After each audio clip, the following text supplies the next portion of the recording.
Alrighty then. Yeah. Here we go.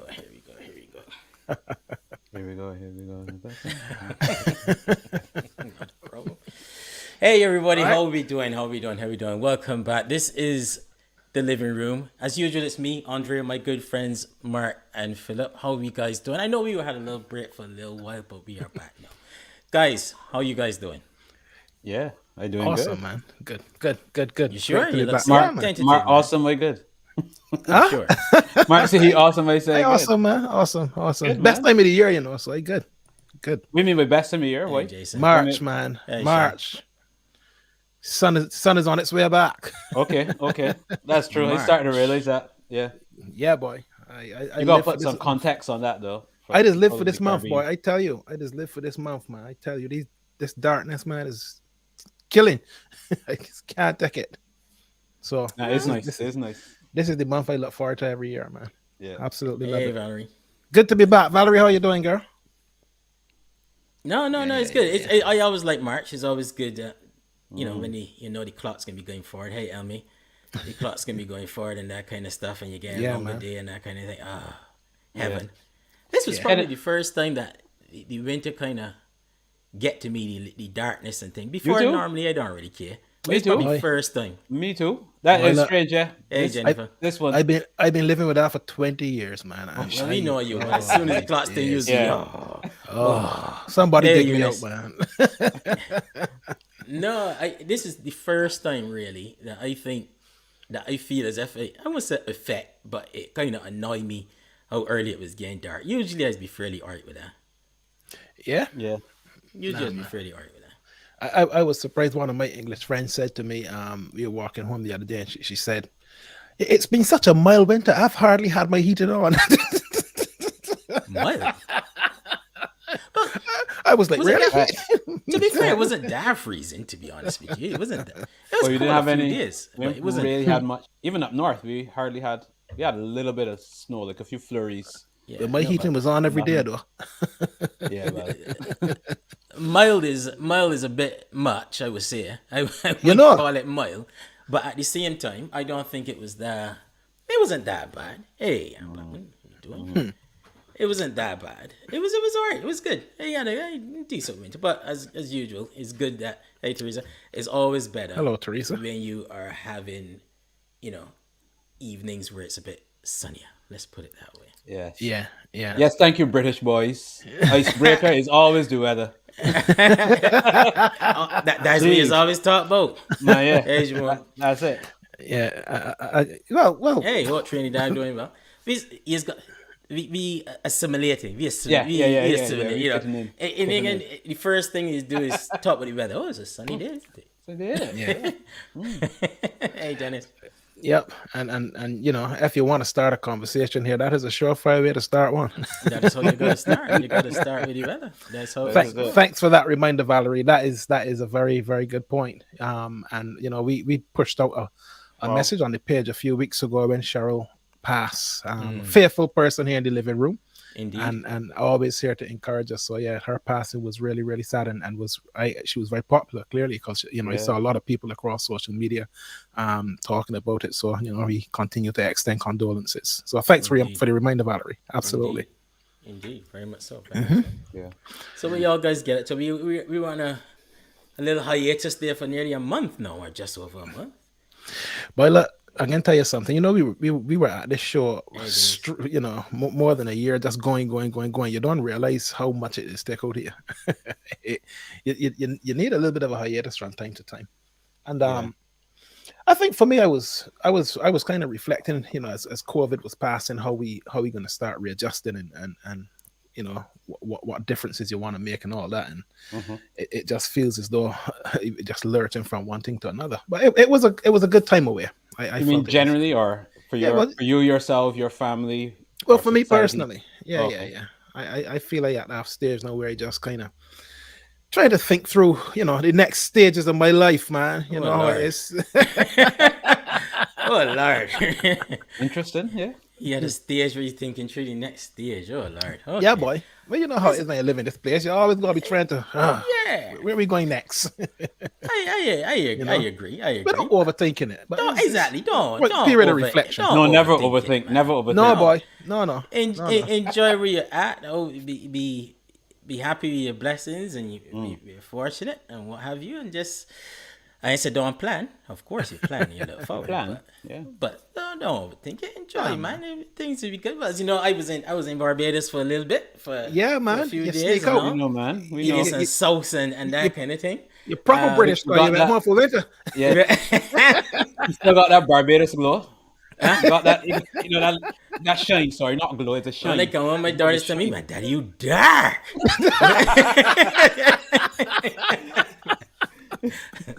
Really? Yeah, I was like, well, hey, Didi. Yeah, man. So I went taking some sun, had some stuff to do there. It was good. It was a good little break. I didn't get around as much, of course, all the protocols and stuff at home, which actually made me realize, oh my Lord, the amount of freedoms and stuff that you have. I said freedoms in very comments. The amount of freedoms you had here regarding COVID and stuff is concerned. When you're a home, man, I was like, what? I had to keep remembering to put on my mask and thing.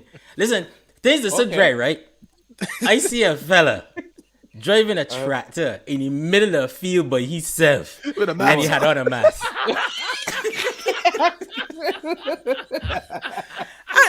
I was like, that was a dust mask. man, no. That was The a man dust had on mask. the goggles. He had on the goggles to start the Lord thing have for hitting mercy, the ice. man. He had on that so, but he had on a mask. All I did saying is, Good. Extreme COVID. what going on here? Oh, But- man, saying COVID ain't catching me. Yeah, COVID understand? ain't Listen, touching me today, man. I see people riding bicycles in masks. Yeah. I see Wow. all kind of things in masks. I like, These are my people. well, how they got this COVID issue here? Because to me, Barbados, from a COVID perspective, lockdown, people doing what they're supposed to do. Everywhere is mask this and mask that, and I had to keep remembering to pull up. You know, I think once I went to the petrol station, sitting on my car saying $50. The lady looked at me and said, "Pull up your mask." Yeah, man. I was like, okay. Of course, I complied. Yes. I complied. 'Cause I was like, what? And she real serious, right? The woman ain't making a joke. She said it very nicely, but very firmly. Of course. Firm. Pull up your mask. Wow. You know, so I pull up my mask and save $50. Pull up your mask and pay for your gas. Exactly. Easy, man. That's what it was. I could add another line, but I ain't bother. But anyhow,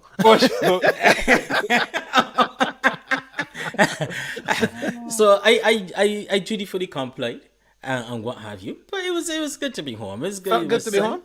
Yeah, it was good. Everyone was saying it was still very cold, but for me that mean it was good. When you leave the perfect. winter and you go home, it was good. It was not. It was very comfortable, I would say. And there was never a time I feel like I needed to put on my socks or I run for my coat or anything like that. But it was good. Some people did, but I understood it. But it was good. It was a good little break. So yeah, as I said, I didn't get to move around as much and do as many things as I would have normally done. But it was still good.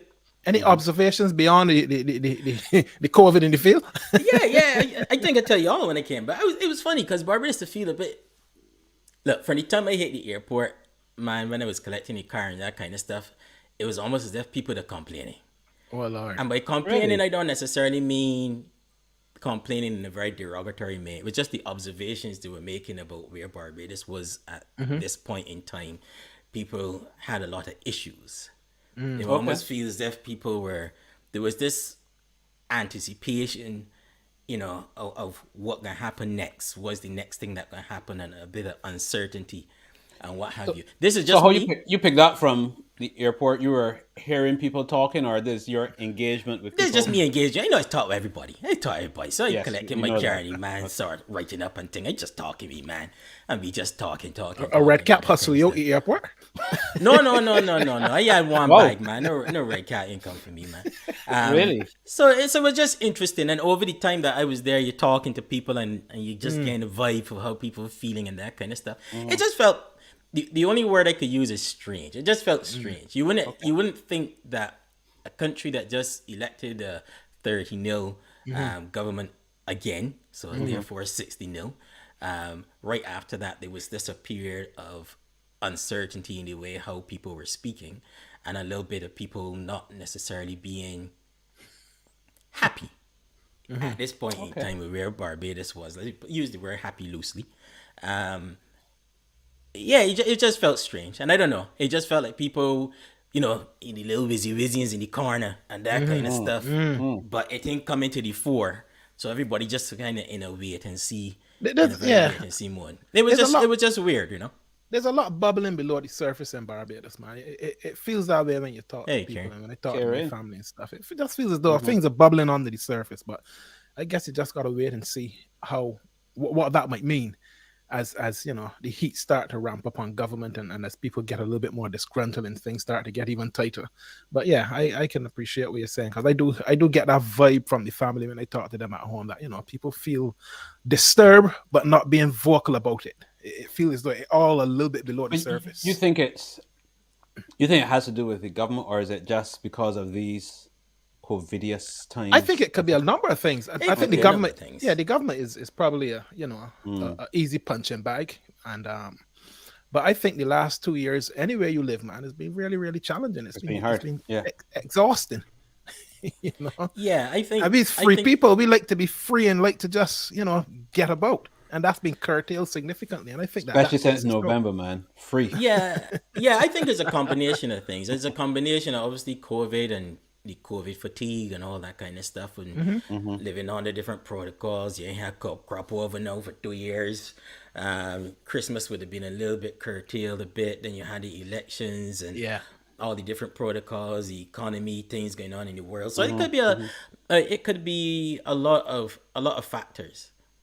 The one thing I would say is that I know the kids back at school now in Barbados, but Hi, Bernadette. even at that time, the kids weren't back at school yet, and it's just interesting how Hey, hey, look at the got it there now. Look, hey. I did. I ain't get it though. Somebody watched me talk on this show and decide not to.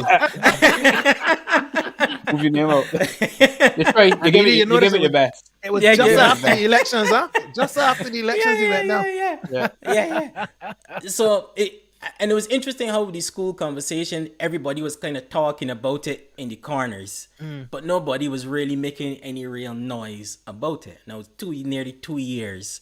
Snow cone miss condensed milk. Sweet milk. Yeah, very true. Very true. Snow cone condensed milk is good.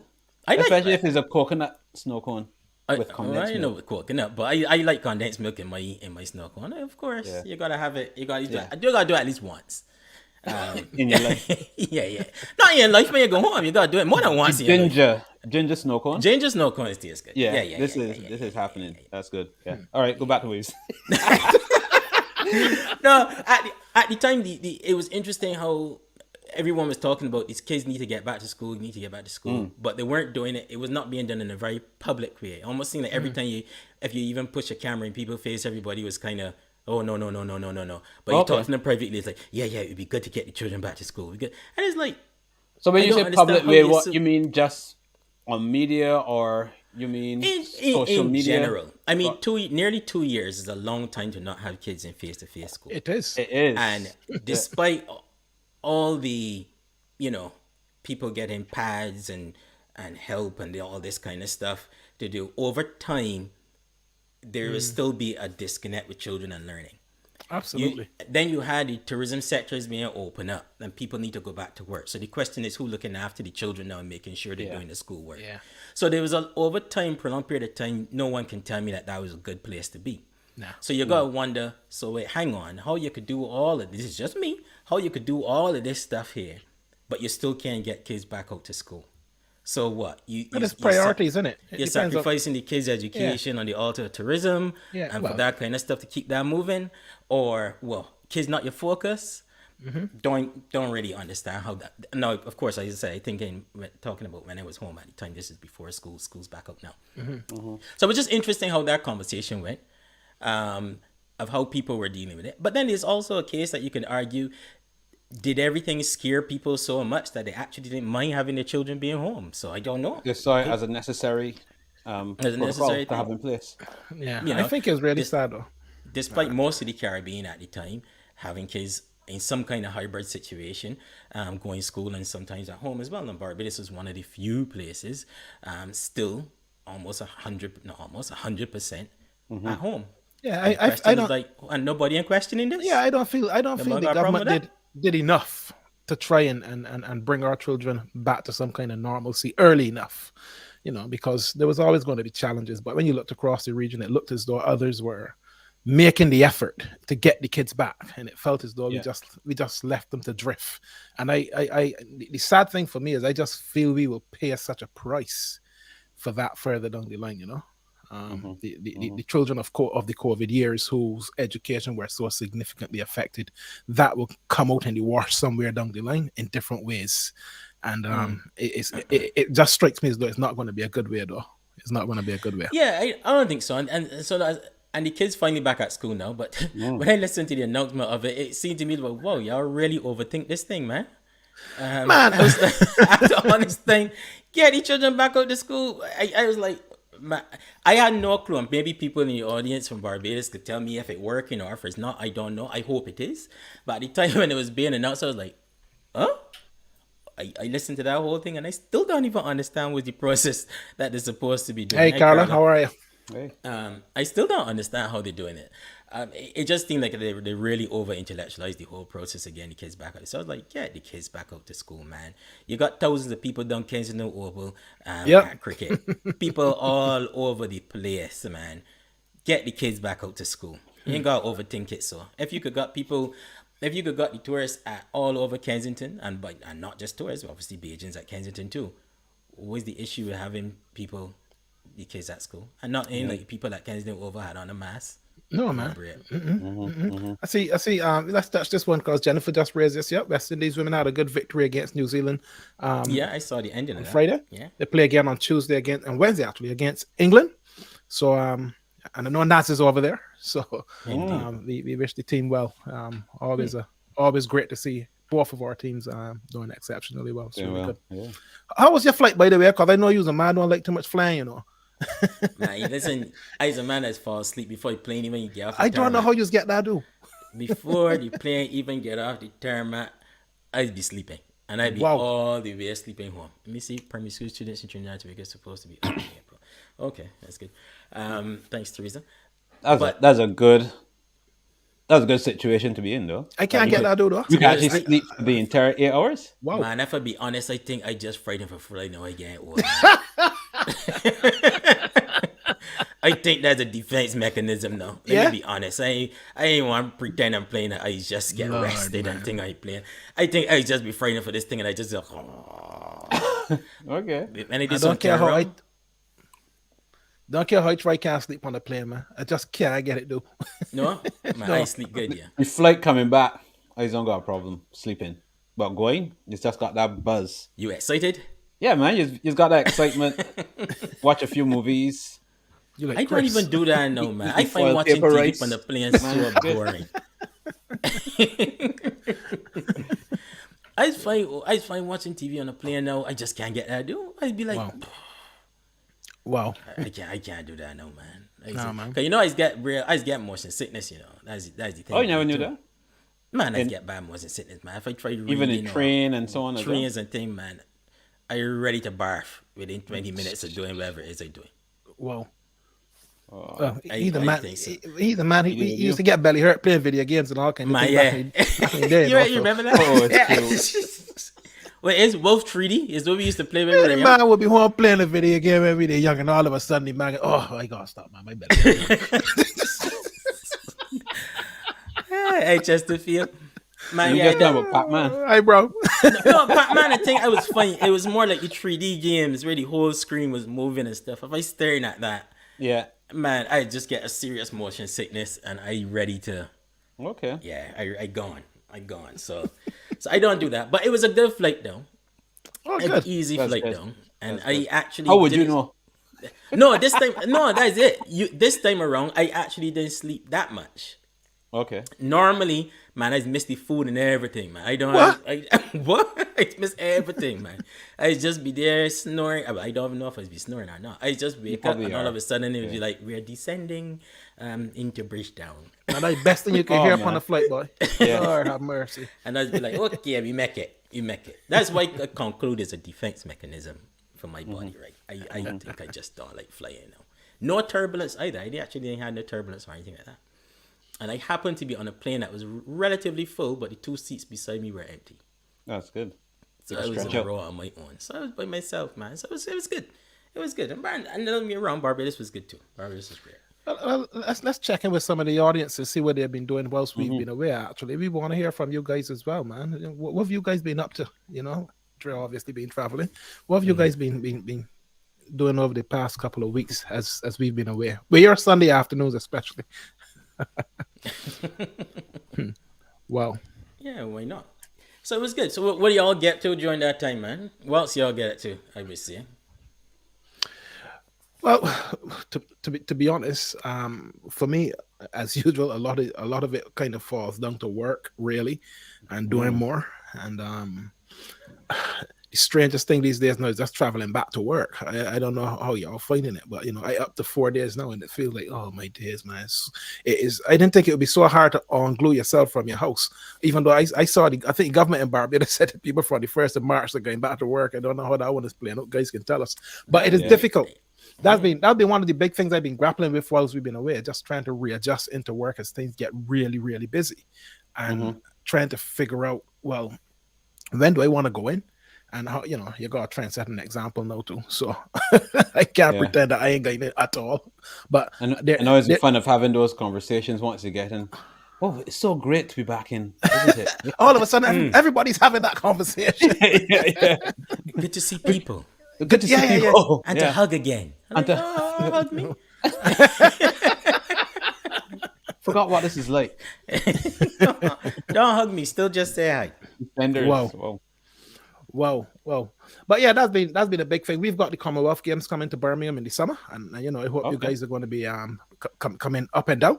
So that has been taking up a lot of the time, really, with the team here, planning and trying to prepare. And it's just tiring, man. I just can't wait for it to come and go because it's just exhausting. So for me, it's been a lot of work, and of course, we've got Kyle away, and I spent some time with him. Not being in the living room, it was just an opportunity to just catch back up with him whilst he's spending time living away from home, which is continuing to be interesting as a dad with a teenage son who's gone away, and when I keep telling people this story of the effect of that and what it means, people think that I crazy, but it's hard. You guys will see that when your kids leave. It's just tough, really, really tough. So the time away was spent, catching up on that as well. Wait, boy, just you wait. I didn't even feel it to say it, and not me, because I can say hard here. No, I believe the man. There's nothing not to be believed. It's his experience, right? Yeah. There you go. Well said. What's that, bro? Oh, bro, you need a stiff rum to settle your stomach. Yeah. I guess that's for the playing, right? Yeah. No. That's all good and interesting. You, Phil? Quite similar to Mark, actually. So I've been, I think 3 weeks ago, was the first time I actually went on a train down to London. Whoa. For 2 years. And before that, I would have been on a train almost every 2 weeks down to London for work. Yeah, so it was good to see people again. No, it was it was actually good. It was the first time I met, because I'm part of a new team now. It was the first time I met them in person. Everyone in that team. So just trying to catch up with that new role. That has been most of my time. Haven't been doing a lot of writing. Haven't been. Yeah, there's one book I'm reading. I'm finding quite fascinating. It's called the Physics of Jazz. Actually, no, it's the other way around. It's the Jazz of Physics, which is even better. By the author is actually a Trinidadian heritage, Stefan Alexander. So he's a physics professor and a jazz musician. Cool. But good book. You gotta share the link to that book. That's something interesting, actually. Yeah, I'll share it. Yeah, he just talks a bit about his his experience as a physicist and bringing together his love of jazz music as a saxophonist and the people he's met and played with is on both from both the side of, I'm not a physicist by the way, but some of the names were quite familiar that he's met and worked with, but also from the jazz side as well. Mm. You know, Oh, okay. he's played the white saxophone of Ornette Coleman, if you know Ornette Coleman as that famous saxophonist. You know, he's hung up with these guys. So yeah, so been enjoying that. Sounds Wow. good. Sounds Oh, good. okay. Everybody keep him busy, man. But before we go any further as well, I just wanted to. This story caught my attention in Trinidad over the last few days, and condolences to the family and friends and to all the people of Trinidad actually, where these divers had four of them, 45. These guys here that you see in the picture had passed away. I Hmm. think the one to the far left is the only one that survived. The one to the left, in an accident, an oil accident, in Trinidad and Tobago over the last couple of days. It's a really disturbing story. Yeah. Where I think those divers were down working on one of the pipelines and they got sucked into the pipe Oh man, as well. It was really, really, really, really bad listening to, but seemingly loads of errors and issues might have contributed to the final outcome of that, in that there was still probably time Wow. to perhaps get to them, but a whole bunch of errors along the way. I think the company, I don't know how to pronounce it. I don't know if it's Paria, but I guess in circumstances like these, people might call it pariah, in the way oh how they dear. behaved, in that the delay in getting equipment or whatever it is down to see if the guys were still alive. And then some divers went down. They could hear the guys hitting on the pipe and they wanted to go down to perhaps help. And the Coast Guard, this according to reports, the Coast Guard seemed to have stopped them from going or something like that as well. So a Really? whole comedy of errors that contributed to the final outcome. Not to say it may not have been the same outcome, but at least there seemed to have been time to perhaps help and do something. I think the final one or one of them was later arrested either today or yesterday as well. Yeah, so I just want to say condolences to family and friends and to the people of Trinidad and Tobago as well. That was a real horrible story Oh, Yeah. to listen to. Yeah. Yeah. Very, very sad. And it's not often that we have those type of incidents in the region, you know. And I think it would be interesting to see how the lessons of that are played out, and what reports come out from it to try and understand what actually went wrong there. So yeah, good one to pick up. Yeah, yeah, I just wanted to shout out on that. I saw Dee Dee just put something up there which I thought was interesting actually. That's not. About I think her company. She said that they're working from home exclusively, and she's thinking about working from Barbados during the winter. And I wonder what the tax implications would be for something like that actually, because I think you're going to start to get into some conversations now, particularly with people who want to go to some of these places to work for extended periods, hmm. and suddenly might then get themselves caught in some kind of tax trap without recognizing it, because it's easily done, you know. But it seemed to be one of the things that is coming out of COVID, where people are really now starting to think about, well, actually, if I can go and work in Barbados for 4 or 5 weeks, or or people like me, if I can go and work in Barbados for all of winter, which would be great, but I don't think they'll let me. Right? You mean work with it? Well, Yeah, I think you could. yeah, yeah. I don't think they'll let me. I don't think work will let me. Yeah. But it's what the implications of that would be really, Hmm. for being in that territory. It's an interesting point. That'd be useful. Well, Interesting one. the thing is about it is that I think people have been probably doing that for quite some time.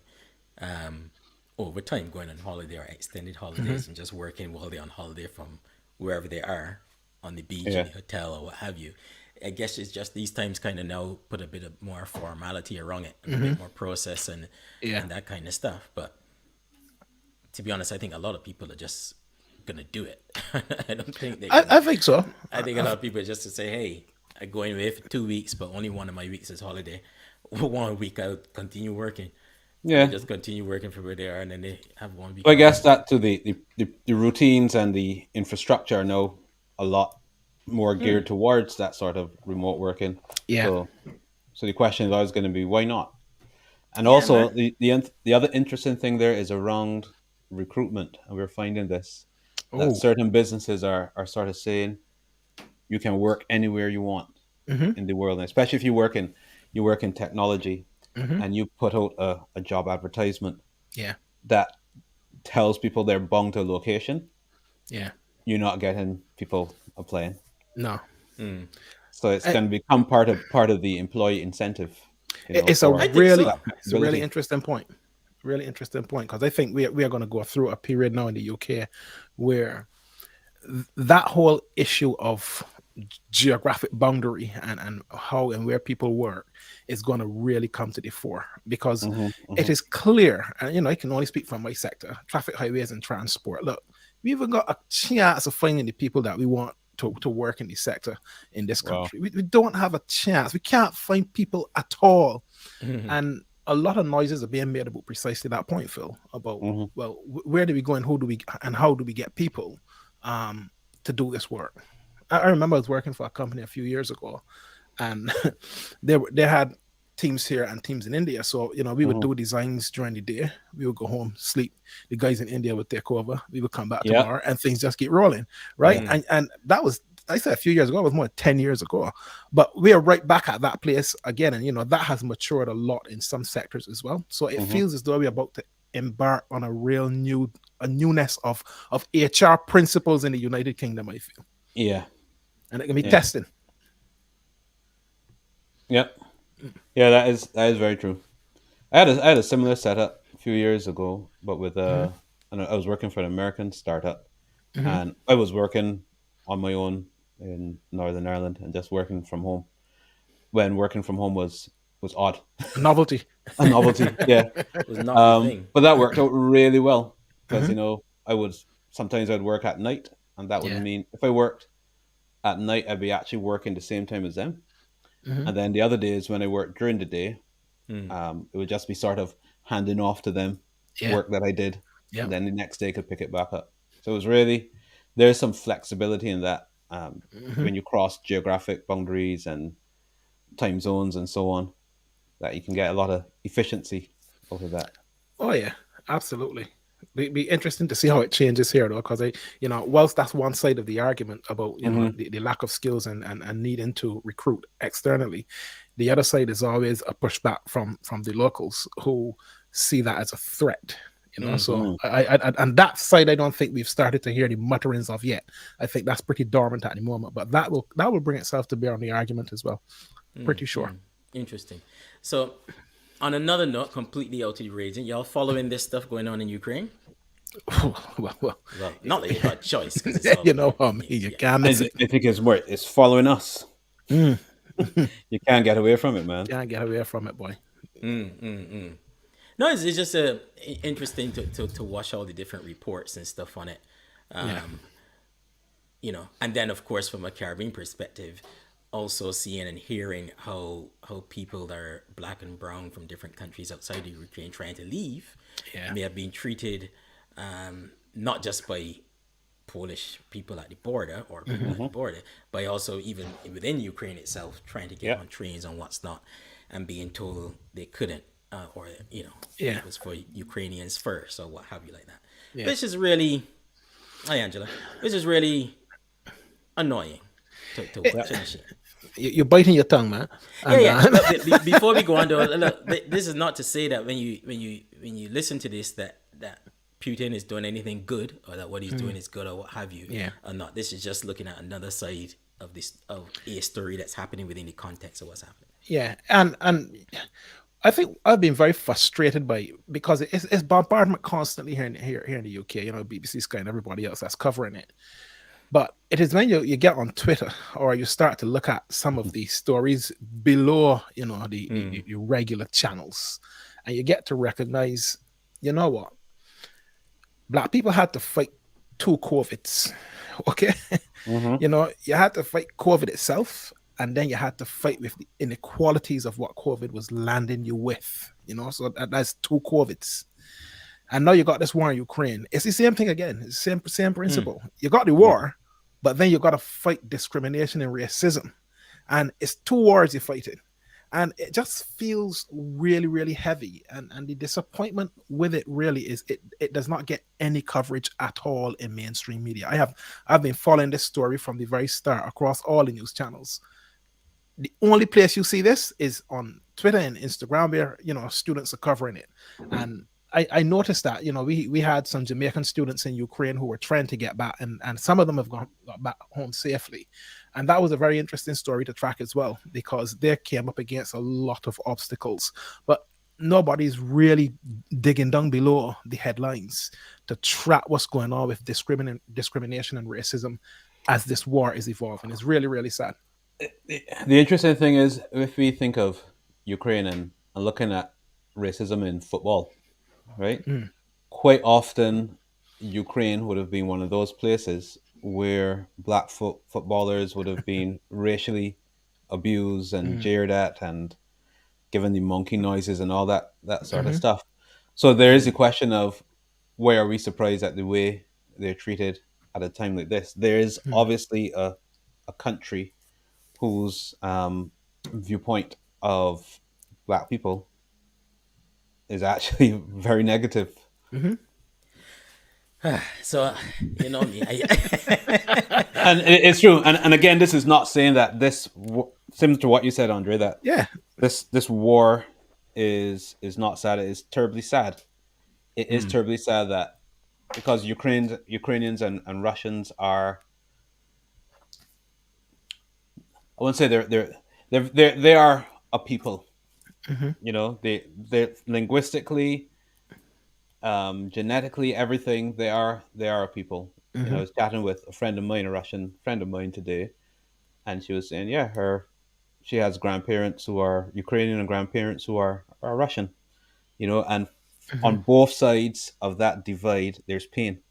Yeah. You know, Yeah. there Yeah. there is there is pain, but the way the media is projecting it is, of course, the Ukrainian side Yeah. of it, which we have to be careful of in that narrative. Yeah. I ain't really too bothered about how. All right, let me. So you know me, I just gotta think through my stuff. Otherwise, I want to say come out wrong. But Mm. but look, two things. One, the well, more than one to be more than two. But the way how the media is covering the Ukrainian side of stuff and the Ukrainian issues is interesting to watch. Hmm. The way the amount of dignity they're given to the refugee issue and the Ukrainians who are being affected is again interesting to watch. It is the Mhm. Yeah. right way to cover Yeah. that But kind of stuff, do but it the across the same board. amount of dignity is not afforded to African nations and African No. peoples leaving No. and fleeing Or Middle war, Eastern. Yeah. and the same dignity is not afforded to people in the Middle East leaving their wars either. Yeah. Yeah. The way how you see some of the terminologies being used. You saw a reporter saying these people are blonde hair, blue eyed people. Hmm. They're middle class, and they actually used the phrase white people Hmm. and not from a Middle Eastern or African nation, a war torn country, as if somehow war torn and Middle Eastern and African are synonymous Yeah. Yeah. with each other and what have you. And the language that they use is Yeah. just unbelievable. Oh I've yeah. They're also not heard the even word trying to. civilized. Yeah. Oh They yeah. use the Yeah. Oh, word you hear that civilized, regular? Yep. Yeah. and they're not even trying to hide it, right? Now, that said, as I said, when you're covering war and stuff like these people at their worst, you should treat them with some dignity. One of the things that I saw yesterday is that they were showing you a bit someone going into the hospital and they blurred out the children's faces. Something Mm. that they don't Oh, do. wow. Wow. Yeah. Something that they don't do when it is Yeah. African or Yeah. Middle Eastern children. Yeah. When they want to push their cameras and see people at their worst, they show them there with the pot bellies, flies coming Yeah. out their mouth, all kinds of stuff. When they're at their worst, Yeah. not their fault. In many Yeah. cases, coming from war-torn areas, but they somehow it is okay to do it to those people, but Yeah. not to our people. But don't Now, forget, yeah, no, go go ahead. ahead. No, I was said, don't forget, we saw the exact same when they were covering COVID in India, compared to how they covered COVID in some European cities. I mean, it was Mm. it was awful. Some of the images that you were subjected to on your screen when you were seeing the shameful way in which a lot of the correspondents were sending back those reports. I remember I wrote to the BBC a couple of years ago to complain because I felt one of the things that they were Very British of showcasing. you. Well, but listen, that's what you got to do in this place. You know, That's what you gotta you do. I got to agree. write a complaint, because when you write Talk and about the weather complain, and complain. complain, Write man, you got to a letter. Write complain. a If you letter. live here, write a letter and complain. That's that's the language they understand. Mm-hmm. Because I was really upset with a portrayal that they had of a little black girl telling a story. The same thing you just said there: pot belly, flies, everything. It was Mm-hmm. disgusting. And I decided to write a strongly worded letter to say object to how this was done, blah blah blah. Man, they write me back and say, look, we don't see, we think it was balanced and proportionate and all that language that they normally use. But we seem to see it consistently all the time, all the time. Mm-hmm. Mm-hmm. COVID, wars, whatever. There is a disrespect of black people across the Of board, course. I mean, completely. right here in the UK, for those who don't know, um, well, if you can remember how appallingly they treated people from the Windrush generation in the last couple of Oh years yeah. with the issues that they had. And they would tell you, oh, these things take time. The amount of West Indian people who died and never got any satisfaction from that issue. You got And still children who are can't. still here trying to figure out stuff, and they would tell you it take time. In the last 2 weeks, the United Kingdom changed the refugee immigration policies, extended from 1 year to 3 years, and they also changed the amount of people that can come in one go. Yeah. So all of a sudden, something that they would say when it came to the Windrush generation would take time, Can't be they done, but could it can be change done. within a week. Yeah. Within Yeah, a week, and but going to Parliament. the argument is that these people are coming from good schools and good jobs, and they don't want to leave their country. You know, they just want to come here and be here in the UK until this conflict is over, and then they'll go back. So that's a very different thing than those Yeah, Windrushers who were just trying to come Do here what? and Rebuild Britain. Get it your it, sentence it, right. it is annoying. I suppose the thing that I would say to that, so as angry as all of that makes me, right? There's also another side to it that I look at as well. Um, and a couple of those are I don't know, but you guys can tell me in the audience. I haven't heard. I heard all the Caribbean leaders or some of the Caribbean leaders condemning Putin, but I haven't heard anyone condemning the treatment of West Indian students and black students. Again, I could stand corrected. You guys tell me, but they're I very haven't quick seen to, it. to condemn Putin. Yeah. Secondly, it goes back to the reason why we do what we do and why we doing what we're doing, and people like Rhoda Barath in Trinidad are great, and people in Jamaica and what's not, because we gotta tell our own stories, right? And there is an element of that. We are all getting our news from Western or Euro or American media outlets and what's not. By now, I would have hoped that we are out there telling our stories in the mix of world stories as well, and not waiting and hoping that someone else are going to treat us with the dignity that we want. Now they should, but I don't think that we should be waiting on them. And I think that's also one of the tragedies when I think about things like this, because I could be wrong again. Someone could tell me, because maybe I getting all my news sources here in the UK, but I think West Indian news outlets should be out there in Poland and welcoming and reporting on the things that are happening to West Indian students, and African news outlets and stuff as well. Why aren't we there? Why are we waiting for someone else to tell our stories in the middle of telling their story? And let's be fair and let's be honest. When I see stories and where black people are involved, I'm predominantly focusing on what's happening with those people and what's Absolutely. happening with West Indian people. Absolutely. I would suspect to that be honest, European. covering, and this is just my little insider knowledge, covering news reporting from a war torn area is a very expensive No. That's why I thing. say it should be The out in amount of Poland, not in Ukraine, where the war and stuff is happening. okay, got you. I Yeah. not that's a different thing, and it takes people volunteering to go and do that. That's a different ball game altogether. You need the Okay. right So you mean infrastructure. Poland, where people are crossing the border Yeah, over and so on? get out there and see what's happening to our people as they come out of that zone, and Yeah. don't wait to hear from the BBC or NBC. Them in focus on we. But we know that, and we have known that for generations. But our leaders do nothing about it. You know, there's just this inherent laziness, I would call it, where we just sit back and take it from the BBC and take it from CNN and take it from Fox. There's no reason why we shouldn't be in the places where our people go around the world. I think I Our think people I go do around think the it world is. and Yeah, do I significant agree. things. I do think it is cultural and economic, but there is probably an opportunity to rethink how we do that and who we employ to do it and who we use. Because, as you say, the West Indians all around the world as All well. over, It man. might not. It might just be a person who is in the proximity of Poland who works as a foreign correspondent, right? Yeah, And we need, if we can start to set up those sort of networks, Networks, that would exactly. that would make sense. But just flying people out is quite an expensive, and paying for their No, accommodation figure and it out. paying for their protection, all that sort of stuff. Yeah, I prefer. I understand that, but be smart enough that we could figure it out. absolutely. We could figure yeah, it out whether it's yeah. be using people out there or what have you, is that we could figure it out, because we could continuously sit and say, why aren't they reporting on us?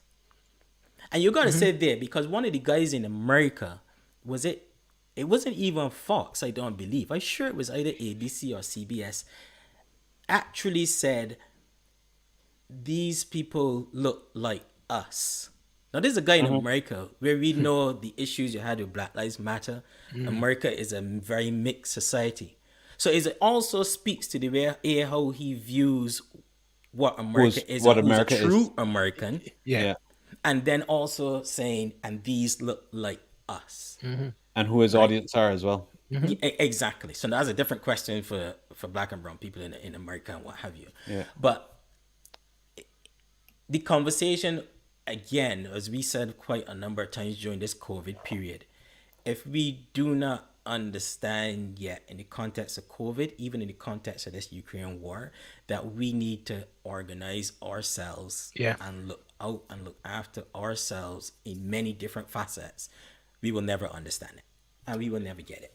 No. Because even something like this really, really proves how in the mix of all this, you still see it, Yeah, you know. absolutely. I want to roll back on a question that came up that we I didn't agree, put up. Mama. I said the same thing. Drink water, mind your business. But no, but from the perspective, you should do that. But from the perspective that what's going on over there will impact everybody across the world, whether it is gas prices, Yeah, shipping, the costs in the stores, and what yeah. have you. logistics. It is something that's going to impact everybody. And that's what's gone back to Shell's question because, you asked whether, we starting to feel the effects of it yet. Well, the first thing that happened here is that petrol prices started to skyrocket. Sure. It Energy was, prices altogether. oh my days, man! Don't even Electricity talk. is almost doubled. Listen, I could tell you what That- I could tell you what my heating and energy bill is, I man. can But turn on this. I can turn off I'll this be light too just ashamed now. to tell you, man. My bills have gone through All the you can see roof here is this the winter. silhouette. But it is starting to hit a show, and this is this is a real challenge for us, and this is going to be a real challenge for everybody, and it's probably going to be very acute in the Caribbean where our economies are small, and Mhm. we already reeling from the tail of COVID. So it is starting to hit us quite hard here, but we haven't even seen the surface of some of this yet because it only just starting. The, But the but thing it's that hard. the thing that It's has hard, man. me really concerned with this war situation is I Mhm. start to align this with COVID. You know how you felt at the beginning of COVID. You were Oh. just watching this thing happening afar Mhm. off. We were watching Wuhan and seeing it happening over there, and Yeah, just watching it on TV and not really feeling the effects potential effect of it. and ready. Yeah, ready on yourself. Mhm. Exactly. So you're watching this war as well, because that could also quickly start to Listen, have this widening effect the longer it goes on, right? And I the longer Ukraine manages to keep up some form of stronghold, and yeah, Putin has to increase the pressure because Putin hasn't brought out everything yet. no, That's still to come. And he not alone. He has his allies. yeah, Yeah, I So saw someone and not saying that they didn't expect this war. I kind of expected it though. If you follow some of this stuff over mhm, time, you kind of knew what was gonna happen. Even from yeah, 2014, you didn't know when, but you knew it was gonna happen. And I kind of anticipated it. Maybe not this early in the year, but I kind of anticipated that it was gonna happen, because you know for a number of reasons. I don't want to pretend things on how we look at that kind of stuff, but yeah, I anticipated it was going to happen, so it's Well, not really a surprise to me.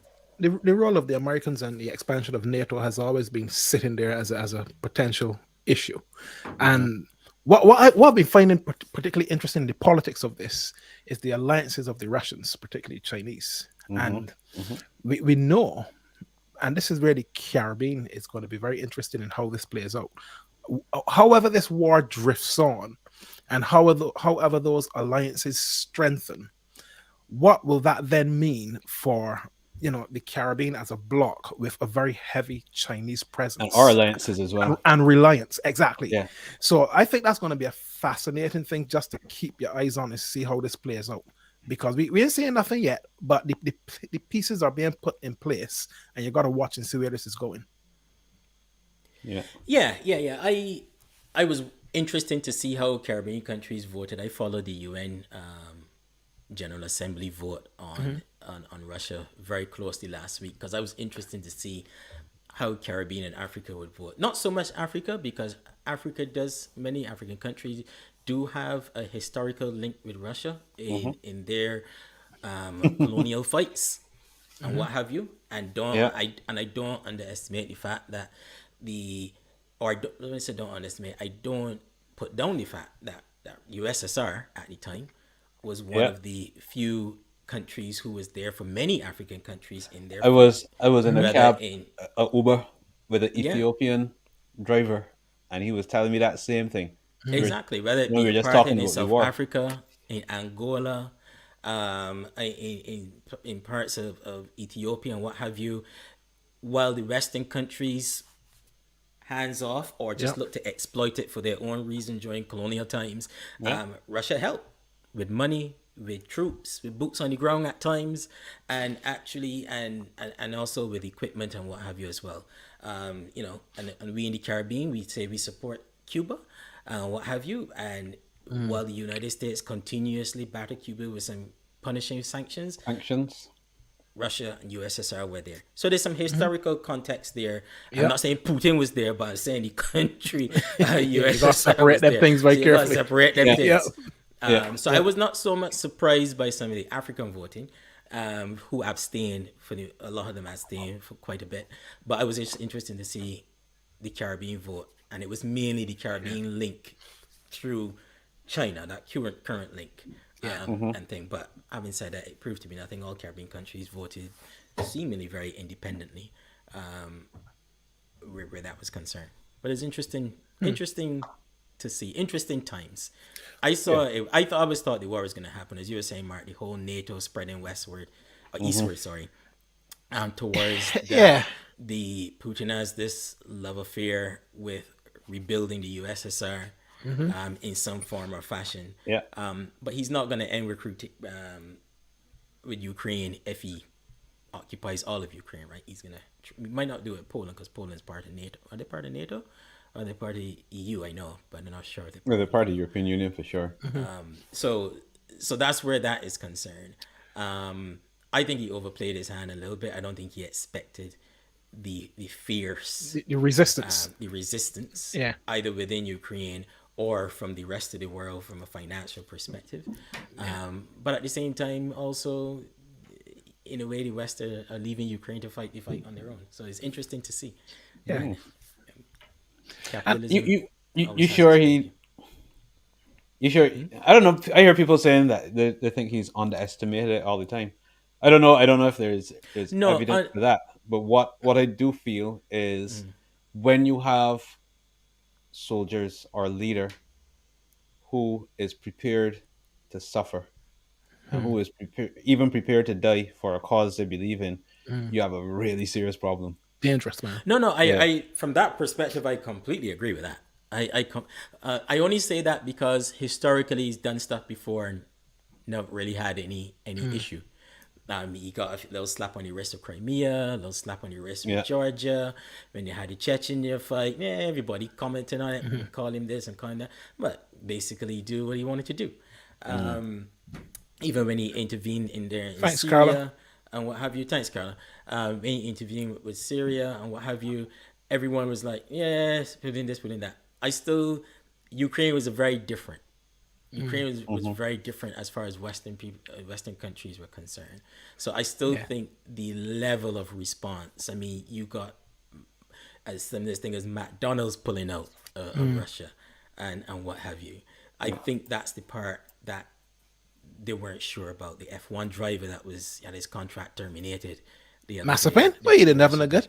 he was never no good. He But then wanted you to take out, realize he found out money. Well, yo. exactly you realize how we get there, Yeah. and then at the same time, let me don't forget that a lot of this was underpinned by a lot of UK money because the Man, listen, UK, listen, these people that buy the citizenship here in the UK and that kind of stuff. So don't let these people fool you. listen. You see, you see. In fact, let me do that separation too. You see the UK government, because I want to the British, because that would be erroneous. You see the UK Mm-hmm. government, there is a real hypocrisy. I think that's Of the right word. course. There is Yeah. there's a staggering hypocrisy, man, and it coming home to roost here now, right?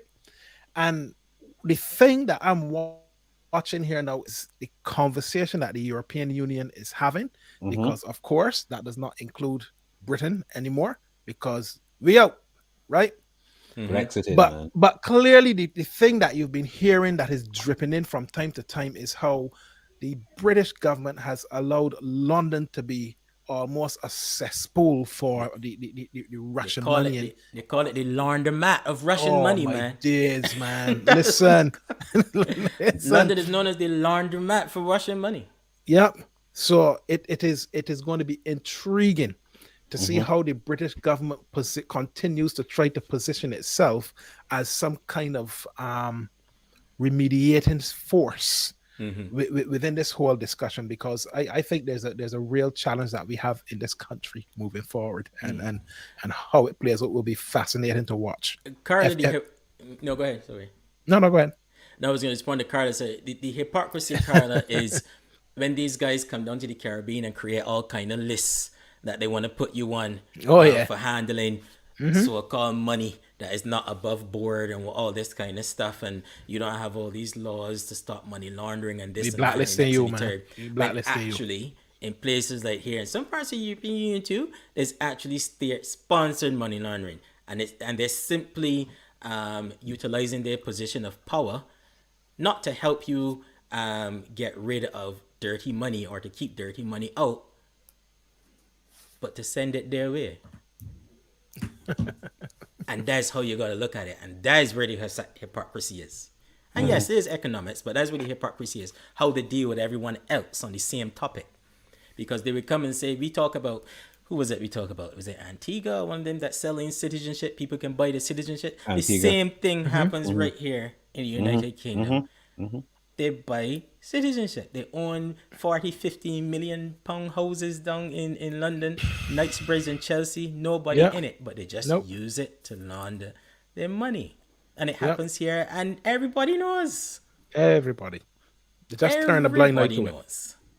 So, But so yes, that's how it is. Anyway. it is scary, and I think, depending on how this resistance continues, that in itself is producing a real significant danger as well. Because Yeah. as you It is. said, Phil, you don't know how the fellow who is leading the push is going to, what he's going to decide, dependent on how this Exactly. what this resistance is causing or stopping from happening.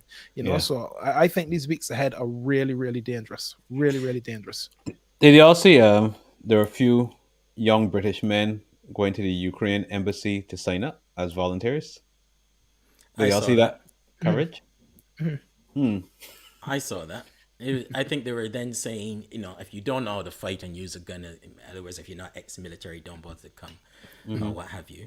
But I saw that. But I think countries historically in the past have done that, have had a bit of a foreign legion, and get people to come over to help them to fight. So This Oh, is a really factor, good. yeah. This is a Yeah. really good point here, actually.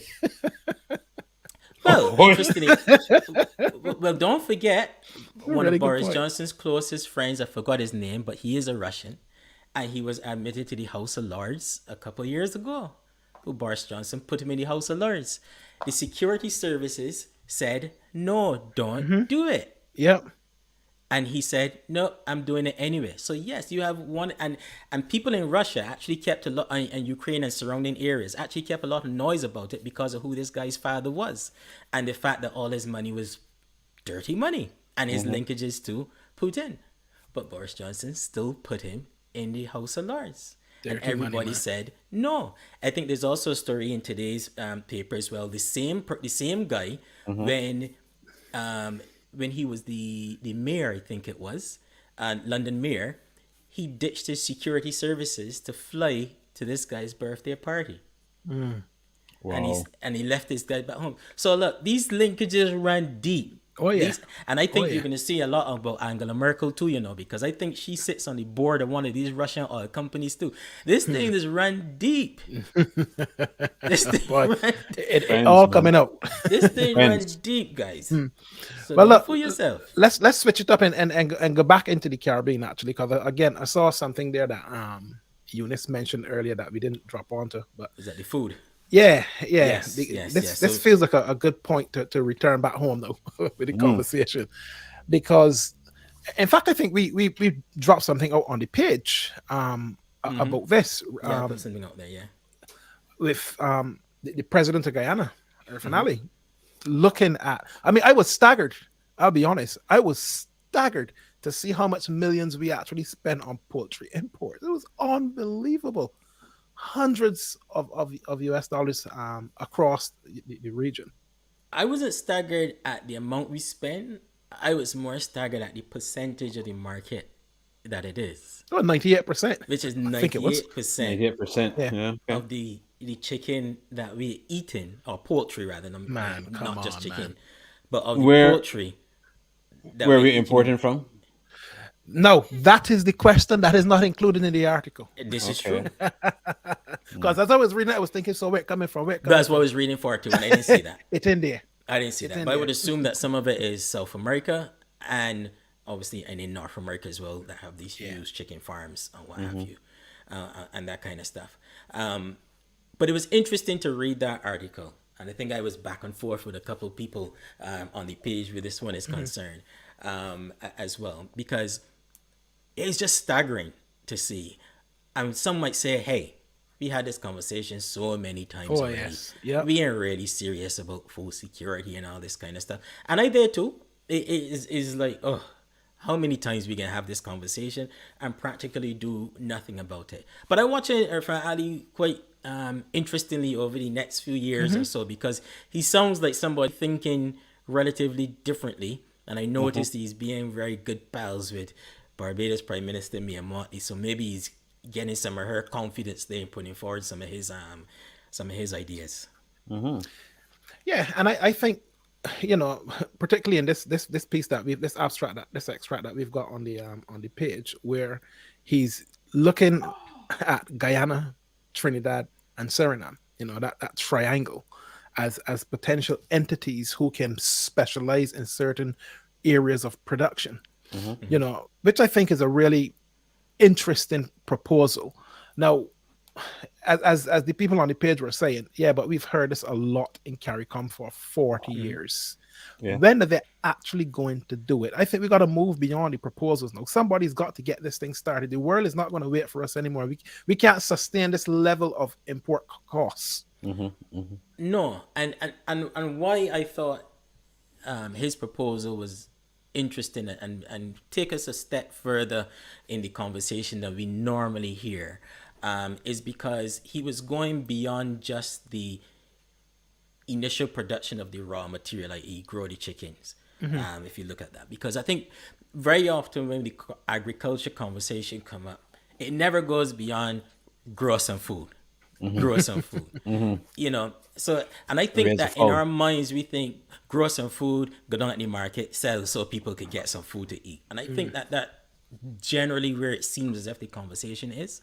But I've always said, and you guys hear me talk about this a million times, it needs, we seem not to understand the link between agriculture and actually manufacturing, production, producing Yeah. the higher costing product, what have you, the impact that can have on education, the impact that can have on technology, either developing your own technologies or bringing in new technologies, which would then have an impact on education and what have Yeah. you, Yep. and development and what have you. And I think that's why I like what he was saying there. And I always use y'all know my whole strategy, my baby food Oh analogy my that I days. always use.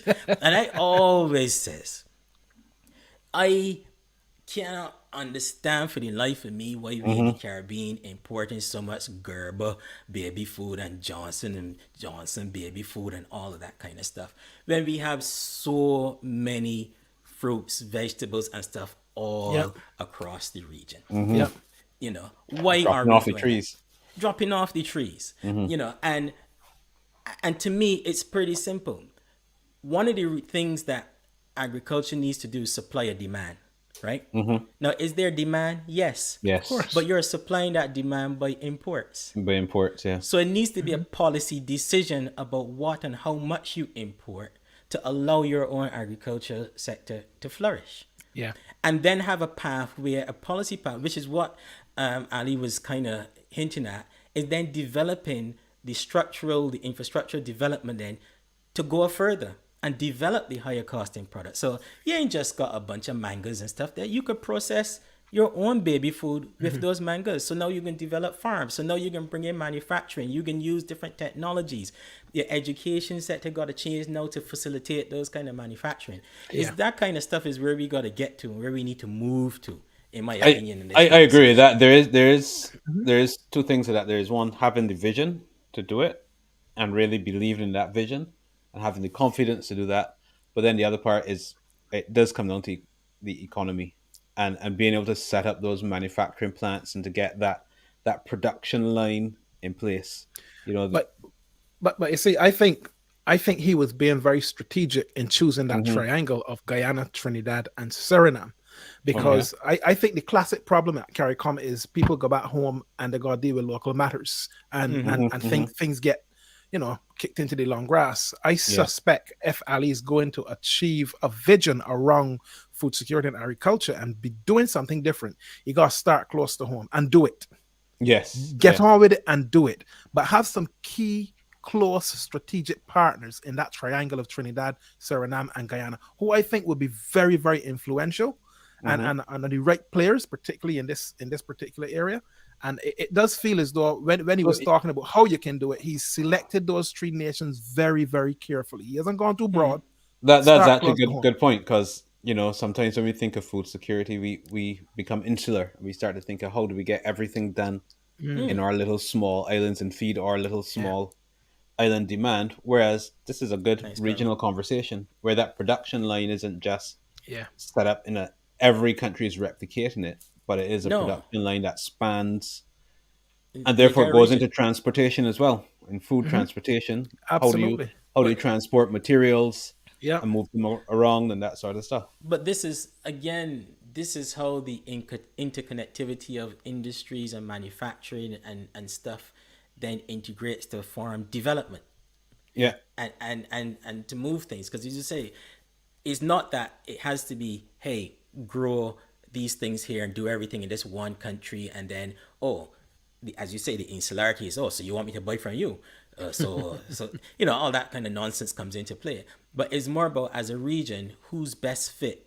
to do what, yeah. and who's best fit to have the manufacturing plants or to what have you, and then you work out between you what does that mean then for shipping and quote unquote sharing across the region. Sharing obviously meaning buying and supporting each other's economies and what have you, and then everybody rises at the same time. But it feels as if we've always had an issue with moving that conversation on. And I Yeah. think sometimes it's that we were probably thinking about agriculture at too low a level. Yeah, Yeah. man. We were I Bring thinking think the you're thing about right. it up. as Yeah. Bring buy it to up. put in the sell a cart and go and sell on the road. And no, that's part of it Yeah. as A good well. part too. Yeah. Yeah. And a very good part. And I think And you will someone there get back mentioned the there. dried fruits. You will get back there, but you gotta go up a level and then come back down. And I think that's what I like about the way he's thinking about this. But I just hope, I hope that he's able to move it forward because we Yeah. desperately need a change in this area. I think someone was saying that when we say it's economics, I agree that it's economics, of course. But I think we at a place in the Caribbean now where we gotta make some key decisions about, are we just gonna be consumers of the world, or are we really gonna develop our own internal Yeah. infrastructure to support and feed ourselves? I And not, agree. Yeah. and not just feed. I'm talking about this is in a lot of different areas as well. This is in You medicines, when you talk about food, you don't just mean food. You and just mean mean food. I you talk mean about you mean providing for ourselves yeah. in many areas, whether it be health, whether it be medicines, whether it be research, whether it be in certain technologies and agriculture and stuff. We put all of that, and I think you need to have a conversation with people, and for them to understand what you're doing and why you're doing what you're doing. Yeah. And I think if you have that conversation, now would somebody say, but hang on, I want to be able to buy apricot gerber for my wait man, why my child can't eat apricot like the people in America? Well, they And you could, but got we can just make sure it costs more. if you want pay for it, Yeah. and you know that then gonna be the kind of questions and Don't bother statements that the people apricot, will eat a come up with. hog plum. Eat a whole plum, Yeah. Go and find some mammy apples. I even know if they still got them. Mammy apples. They They still call got them. mammy apples for a reason. Yeah, man. I can't tell you. Last day see one. Get some sour sop Get some food, sour- man. You know, Yeah. we And got the that's thing. what we eating. Yeah. That is what we eating. That's what we scooping out the bottle and putting it in the children's mouth, Fig and ducks. but it's gonna take that conversation, and it's gonna take people to go, this is beyond party politics. This is about real development. And I think I reread last year Walter Rodney's How You're on the Develop Africa. And but one of the things at the very end of that book was really, you can look at the whole book and say, oh, these are the things that Europe did to Africa. But I think one of the things that Walter Rodney was saying is we as a people need to rethink and reshape our own development. Yeah. Yeah. Not necessarily buy into what someone else's view of what development is. And we have gotten ourselves into this world of, oh, but they do it over there, so we don't need to bother to do it. Man. And you go like, but no, because they're over there, and that's why they got trillion-dollar economies, because they're doing it. What Yeah. are you saying? That you'd rather just continue to buy from them?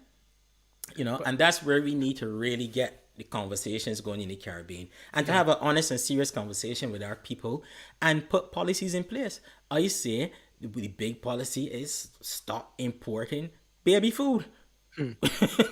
Or be on a glide path to reduce the imported baby food, while at the same time developing the infrastructure that it is replaced by indigenous foods.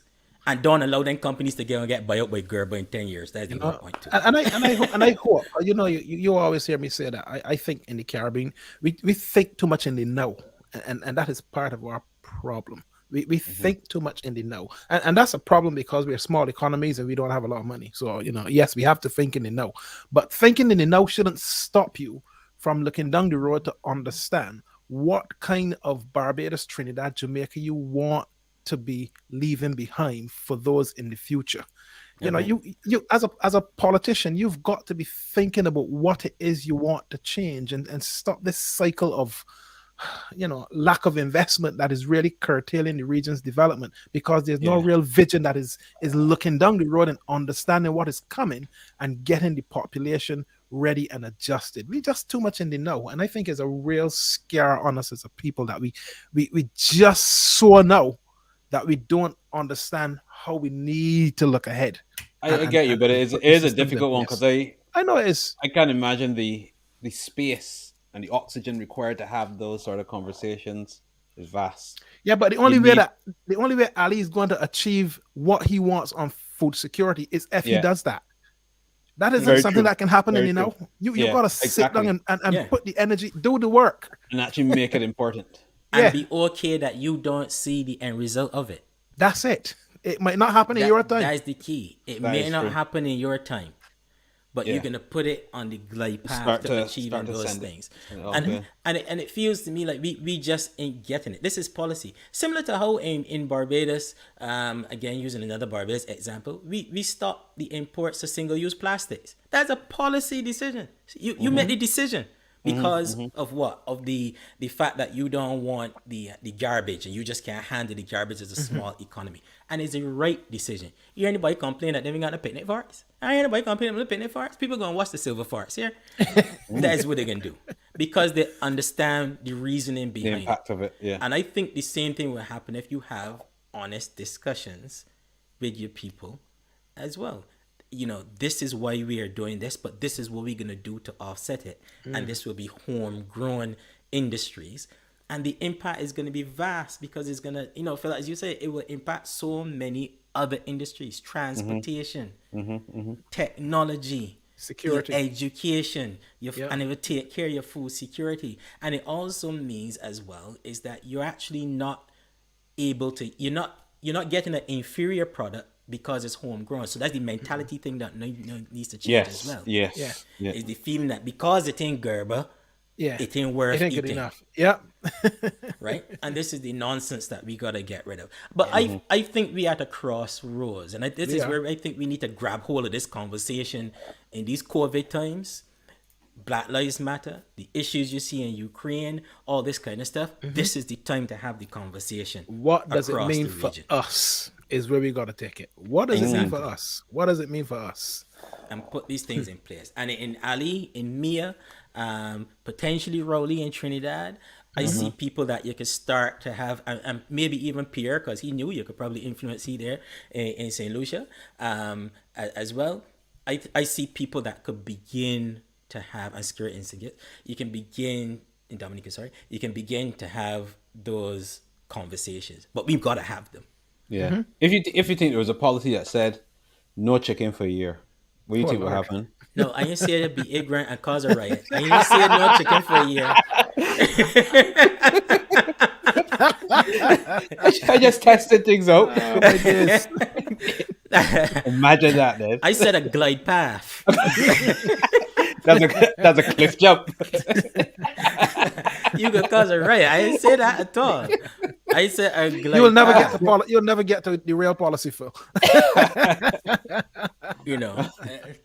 I said a my glide word. path. But that's what you should be doing. And I think yesterday when we were talking, there are a few industries that kind of made that jump over years, like the milk industry in Barbados and in Trinidad and dairy, different places. Yeah. They have actually made that where they're, we ain't importing milk, we producing and all these auxiliary products as auxiliary products from milk as well. We producing the yogurts and all these different things. That's what you should be doing. Now they're importing some. To me, in my opinion, stop importing some of that nonsense. Cut that in half. Put a quota on it and what you could import. Yeah. And put infrastructure in place to allow local and regional manufacturers to increase their ability and their output.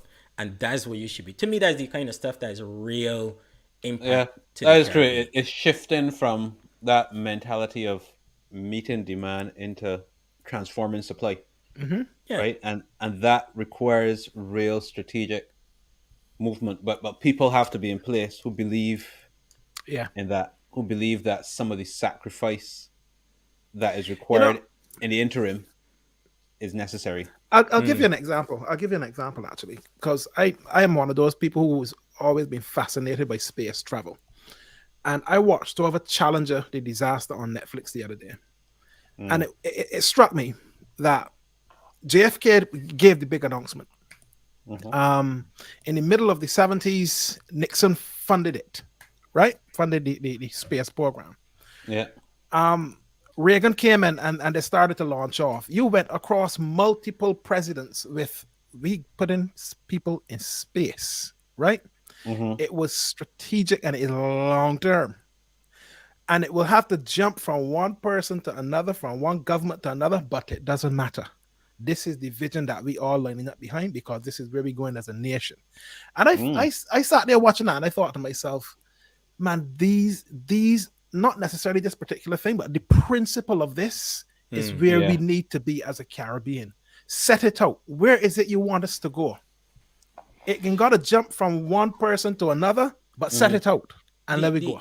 That's a good example, because I can't think of any particular domain where we have that sort of, where you can see an obvious long-term thing. Man, you struggle to find it. Don't know. Could Do be. stop start. Two-stop starty. But you're right, Mark. The issue that will always come back, and I get it, is that regional politics don't win your local elections. This is true. This is the issue that you need to get past. But again, you could look to places where things like this they do happen. You can look to the European Union, and look at the way how they work. You still have individual elections. You still have local elections. People still do that. But there's a European priority to which everyone signs up to. And that commission has some teeth. I think the issue really in Caribbean is that CARICOM has no teeth. None. It is really just a little body that you could opt in and opt out when you want to. Anything that's agreed at CARICOM, there is no, you don't have to put it in place. You know, there's no real the timeline for which you have to put it in place or consequences that you face. And that's one of the real issues that you have in CARICOM. And I can put this comment up from Chesterfield because he's mentioned it twice now. We got to demand it, bro. We have allowed ourselves to accept politics of a certain level for too long. So we have to demand as a people, as an electorate, what it is we actually want to see and go for it and line up behind it and stop expecting the politicians to just, or stop being apathetic and saying, well, that's what they're going to do. We got to demand more, man. Demand more. Have a higher expectation. Demand more. Stop. I think that's the thing that always gets me as I was home, and I tell you, I was listening to people. They're having the conversations on the side, but they're not demanding anymore. Man, you got to demand, man. And the issue of also just because I support a party or support a leader, I somehow can't publicly critique or criticize them or demand more from them in a public way. I think that's one of the other issues that gets us as well in the region.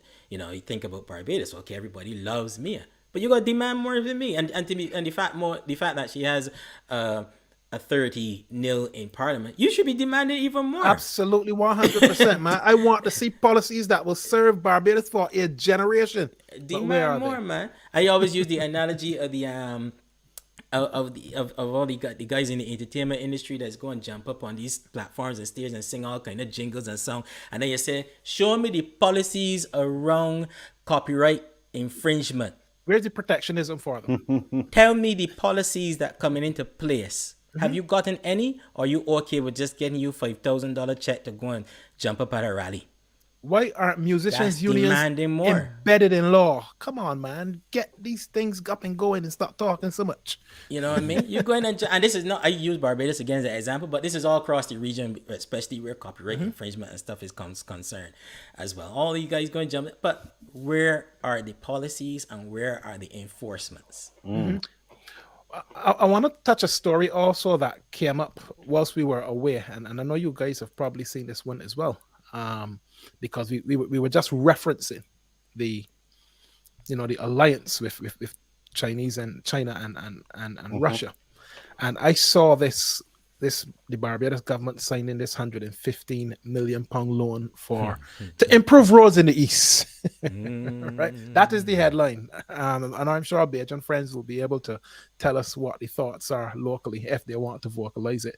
But I find this a really interesting development, and there's a piece in this story that talks about tourist attraction, right, in the context of tourist attraction as we know it now. But let me just very quickly pop up on screen what we're talking about when we're talking about the east coast of Barbados.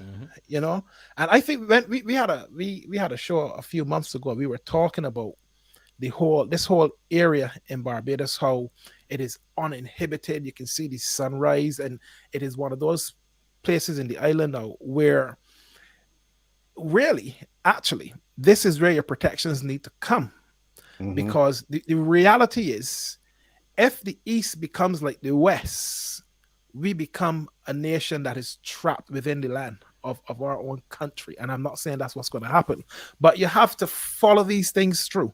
You have to look at the strategic narrative with which the people who are coming to invest, how they function and operate. They work on 30 and 40 year projects, you know, And because we don't think in that way, it is very easy for us to look at the now, or we get in some roads without Mm-hmm. recognizing actually, but are the roads an enabler to something else? And that was the thing in that story that really got me wondering a little bit about what are we actually signing up for with this 115 million pound loan from the Chinese government.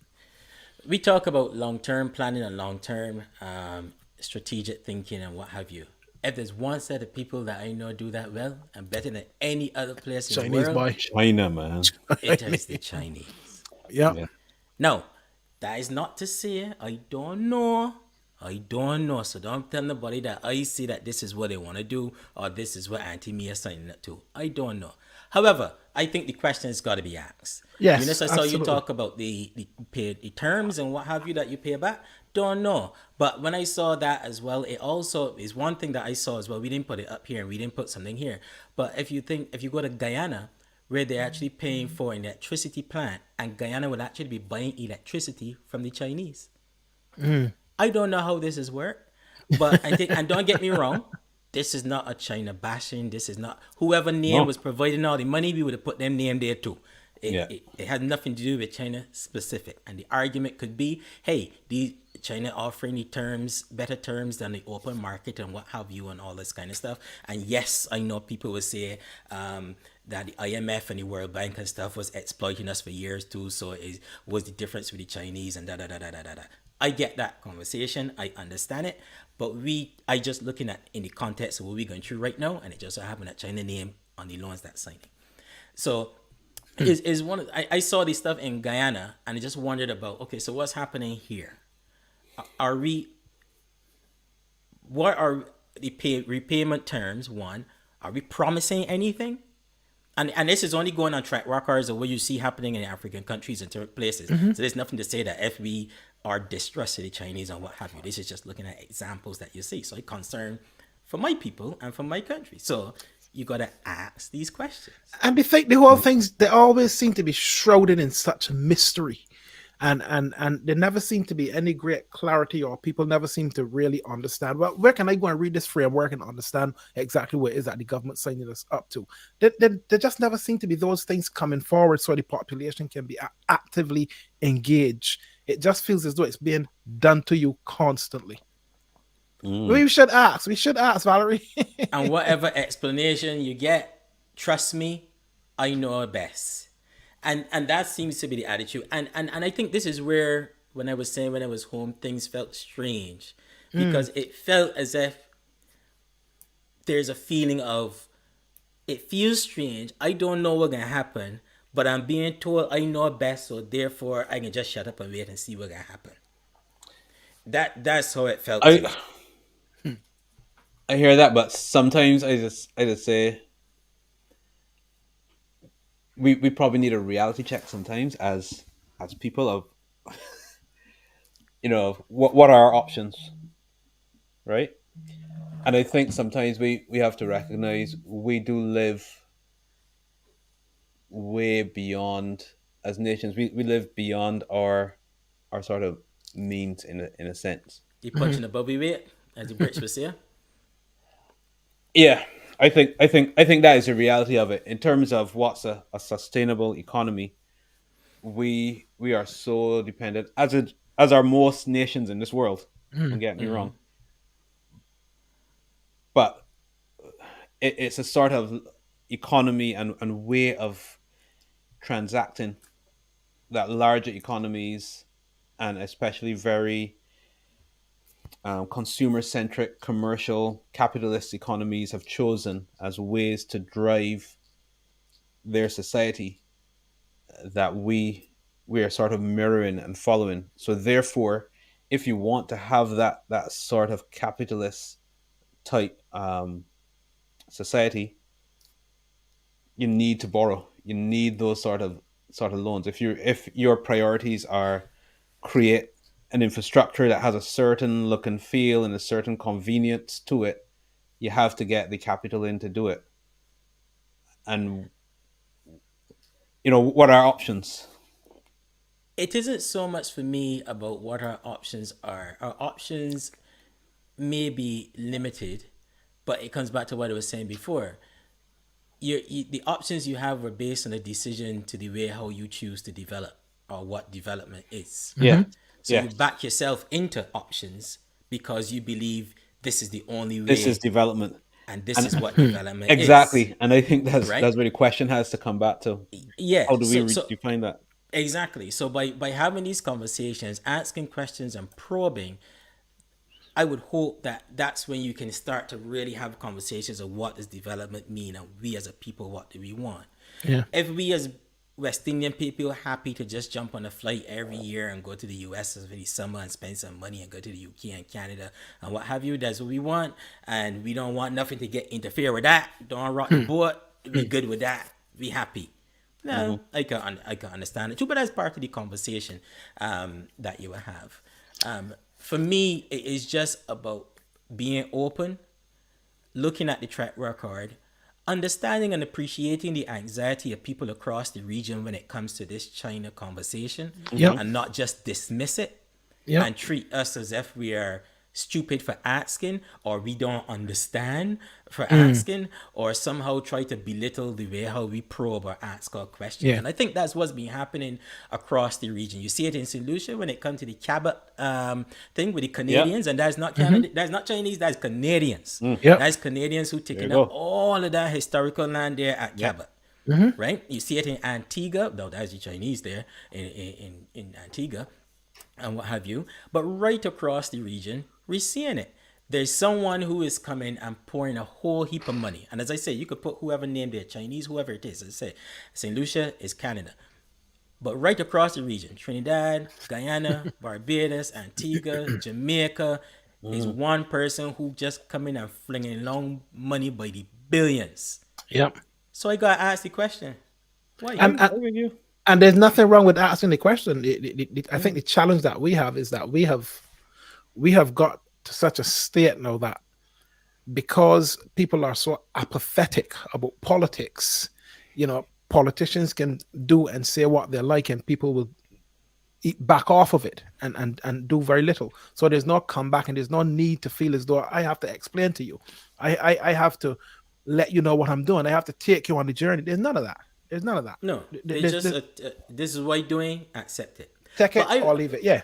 my issue on the whole thing on the East Coast too in Barbados, and guys, yes, there's some Barbados stuff that we're doing. I went home over the period we were out, so there's a bit of Beijing discussions, but there's some other stuff from the region as well. Is to your point, Mark, of being a landlocked country, is now there was a lot of talk about what's happening when I was home to the geriatric hospital. Now, of course, the way how it is done is that, oh no, we're moving the geriatric hospital to this new plush area where the people will be surrounded by good scenery and the flowers and da da da da da da da. I agree with that, Chesterfield, and that kind of thing. But is the geriatric hospital being sold? I don't know. Is it? I don't know. Just ask a question. Just asking. I think there was some kind of a bit of alluding to in Parliament there the other day by the Minister of Finance talking about the tourism redevelopment project from Needham's Point down to Bay Street. What is that? Are you putting more hotels on the beach there by where with the one that come in there going? With the new hotel that come in there now again? That's Carlisle Bay, man. Carolina Bay all the way down? Are you blocking out the windows to the sea for Bajans? Are people from Dalkeith and Dalsroad not going to be able to go and run down the road and go to the sea anymore? I don't know. But tell me about a tourism redevelopment project and then show me as a Bajan what it is that you are doing. And this is happening right across the region with people getting spoken at as opposed to being spoken with. But you see, this point that Chesterfield is making here, I want to touch on that for a moment because he's talking about Freedom of Information Act, right? Look, Yeah, that's what it was, Angela. I've worked with the Freedom of Information Act from the time I started working in the UK, and I've made so many mistakes around it all my days. I can write books about this. Man, I've got into so much trouble. But anyway, Freedom of Information Act thrives in a mature democracy. Okay? I think if you overlay something like the freedom of information in a democracy like how ours is currently constructed, where there seems to be all this shrouded and mystery of everything, I'm not so sure how successful it's going to be. Okay. I think the act is important for transparency and for holding people to account and for making sure citizens can actively participate and know what's going on, and politicians and people who are working in the civil service, etc., can pull one over the population. But at the same time, you got to have a certain level of mature democracy to deal with a heavy instrument like freedom of information. And I'm not so sure it will work as effectively as people think it would. Just taking it and lifting it and dropping it in a place like Barbados don't necessarily mean that things will change. So, where's Sandy? I just want to, instead of me calling you, probe that a little bit more. I want to probe that a little bit more. Oh my days! The man sounded a little bit like a bureaucrat. I listen. When you work in politics, these are the things you got to deal with. There you go. I remember the first time I encountered it was I was working on a project in Oxford, and we were wanted to put some bus stops outside people's houses. Now the worst thing you can do in this country is put a bus stop outside somebody's house, right? Because all hell will break loose. Nobody wants a bus stopping outside their house. It's just a thing. But anyway, this was my first request, and lady wrote in and said, "Look, I'm not satisfied with the responses I'm getting. I want all of the emails and letters and correspondence that y'all have had about this particular topic. It's a FOI, so you got to respond accordingly." Anyhow, we gathered the bundle together, sent it off to her, and within one of the emails, right? Within one of the emails between a colleague and I, we were having a discussion about this topic, and he mentioned something about one of the statements that the lady made was quite laughable. If she thinks that we're going to do this, blah, blah, blah, it's quite laughable. Oh, my days. I was certain I was going to get the sack because it just turned out really, really badly. But there are issues that you got to kind of grapple with. I've got a lot more slick in working with it over the years, but it doesn't change things as people think it can sometimes. It's an interesting one. I think I heard Tony Blair said it's the worst piece of legislation that he ever introduced.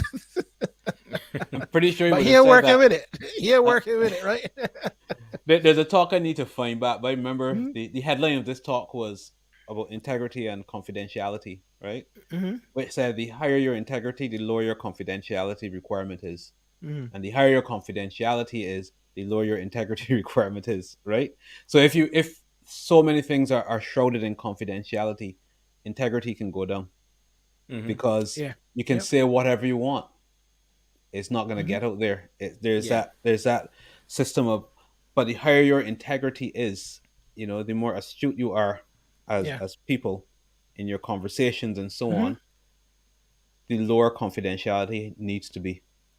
Because there's nothing to hide. It's true. I'll tell you, I work on the basis now that everything is open. Anybody can ask for anything. That's it. That's it. Yeah. Doesn't matter. If you make that assumption, absolutely. What we hear saying, anybody could, and even here for our conversations here. Yeah. The only thing I would say on that is that yes, it may seem not effective, but a Freedom of Information Act can work and be useful and be helpful in any country again. And this is where the linkages with other industries come in. Now, me as one man might just want to cause some trouble and ask for everything. Give me everything. I really can't do nothing with it, but just causing some issues. There are those. But I think where it really helps, though, is where you have a mature news media. And if they're investigating certain issues and topics and what have you, then you should have a mechanism beyond the courts or beyond something whereby you can get that information, especially when it comes to dealing with governments and what have you. That's a good point. That goes hand in hand with the mature democracy, as Mark pointed out there, that you have this journalistic machine that itself is mature. You got exactly serving purpose. No, you can argue some of the journalists wouldn't even have a clue and know what to do with that if they get the power. Or if they get the mechanism of it to use. But that's besides the point. You hope that at some point the media would understand how to use that mechanism to demand information. For the people. For instance, you should be able to demand your governments are signing all kinds of stuff in your name and putting your children's children in debt for generations to come sign this stuff. And we never ever see what the information is. Look at Barbados and St. Lucia, not just Barbados, St. Lucia, who went to the man Maloney to buy the vaccines. Up Yeah. to now, we have no clue Nope. what our government signed, what our governments actually asked for, and what have you. I know And St. you Lucia ain't pay got no about nearly neither. seven. St. Lucia pay about nearly 7 to 8 million or 10 million pounds that went out. Barbados government ain't paying nothing. But it would be interesting to see. No, I want to see those communications, what Absolutely. they were, and Mm. exactly what it is that you asked for.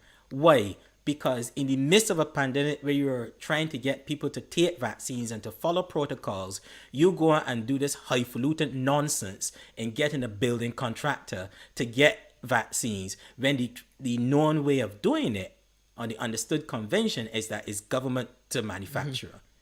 But you want to build trust. So how can you build trust when you go into a man who gone to a man who gone to a woman who went to the company to get vaccines and I ain't know if I get water, Clorox or glycerine. Hmm. So I want to see that communication and Yeah. report on it properly. Absolutely. And I think because the layer of media is also not as mature as you would like it to be. Mm-hmm. th- I just feel there is an inherent immaturity around how something like this can land. And let me tell you, there's no worse than something, a piece of legislation landing badly, because you got to live with it for a long time. And picking it don't be easy neither. Mm. So, but we live with it, and you learn to understand what it means, and you learn to be more transparent and open because you don't have a choice. But that comes with maturity. That is not the position from which we are starting in Barbados. Though we ain't starting from openness and transparency. We started from shrouded in mystery, and I tell them when because when they don't need to know this. That's a very different. Exactly. That's a very different Exactly. place. Exactly. But anyway, let me move on to another point. So another thing that happened in Barbados was around education. Oh my days. Education. Hmm. And the fact that as of next year, well, so they say, don't know, but the plan is that this year will be the last year, I believe, of Mm-hmm. the 11 plus. I nearly said controversial 11 plus, but I don't know if it's controversial or not. But Mm-hmm. the 11 plus in Barbados. Thoughts? Well, this is an interesting one. My overall thoughts are number one, this needs to be something that isn't thought of again in the now. This is something that really needs a long-term plan for it. This isn't just about an exam in 2023 or transitioning students in 2023. It's more longer term than that. I listen a lot to the teachers who I'm friends with over the course of COVID, and they struggle like nothing else, man. The struggle for teachers was real. And I think depending on what this particular policy change means for teachers, there's going to have to be a lot of readjustment to get them to understand the role that they now need to play within whatever system is emerging. That's a teacher thing that I think needs to happen. There's a whole heap of stakeholders in Barbados that have an interest in common entrance. And I don't know how they're being engaged. I'm sure there's some people who work in education who will be able to tell us in the Mm-hmm. chat. There's the students and what it will mean. And then it feels as though it's a little bit narrow, the conversation, because there's listen, you really want to upset Bajans, go and do something with common entrance and don't tell them. Right? It all feels as though it's being designed down in River Road, and I can tell when we'll be doing, and this is what we're getting. Take it or left it. This is what it is. And that just is not the right way to design policy. It You just don't tell feel right a to me. Bajan that I. somehow you impacting his child chance to go to Harrison College QC or come here. And if he barely feel that something's stopping the child from going, you dealing with a real serious issue. Yeah. And to not have conversation about it, or seemingly not have Oh my conversation about word. it, is a very, very serious thing. Because so I just see this thing after it being mooted for the past couple of years, nothing happening, like it falling in a dark hole and everybody just waiting. All of a sudden, you see Suddenly people happening out next year. going You to see, this is parliament, this is just in 2 weeks. there's another What? one of those things that when you disassociate it from why and purpose, right? You're lost. You have no clue exactly what's going on. So it has to be reassociated with purpose, and even something like the common entrance. You have to go back and say, okay, what is the purpose Mhm. of using that exam? I think we've forgot it, so it's just a thing that we do, but the real fundamental purpose of it is gone. So even this our decision here. My first question would be, what was in needles that we looking to move? as a result of this? What are the things that we expect to see change as a result of doing this? Is it that we get higher educational equity? Is it that we get a better distribution of academic students, a better mix of children who are very theoretical and those who are practical, and we get these synergies happen earlier? Those are the sort of things I'd like to see when it comes to this sort of decision, Well, because look at. there's a real deep cultural let's say sort of romance Oh yeah, with that's the right word actually. with the That's the common right word. interest, right? That's the right word. There's a real that runs really Deep. really deep. The common entrance runs. I mean, I think I told you all this story a few times as well. My mom would always say there's only one way she would ever vote in she life. I would say which way, but it was because way back in the day before there was a common entrance, and it comes back to your point to purpose, and the purpose why there was a common entrance is, back in the day, she was from an era where it was actually teachers who subjectively picked students to go to the older secondary schools. Right. And very often that was done on family connections, complexion of your skin, who you know, and if the teacher liked you. And for a long time, that's what it was.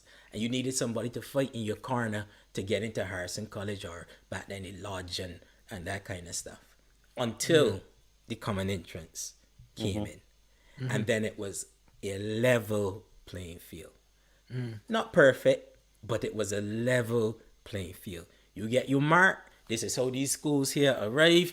If you get there and certain things align as far as the district or area, you get to go to that school too.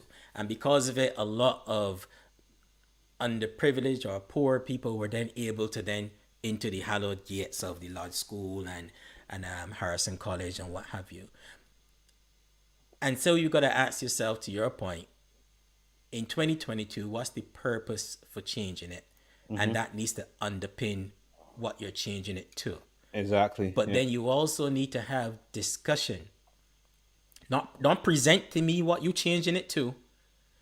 You got to give me a forum to which I can discuss an input, even if you just raising concerns or humoring me. Even if you're just humoring me, right? You got to give me some time, and that to me, that's a step that I find this particular government in Barbados, that is a misstep that they're constantly making.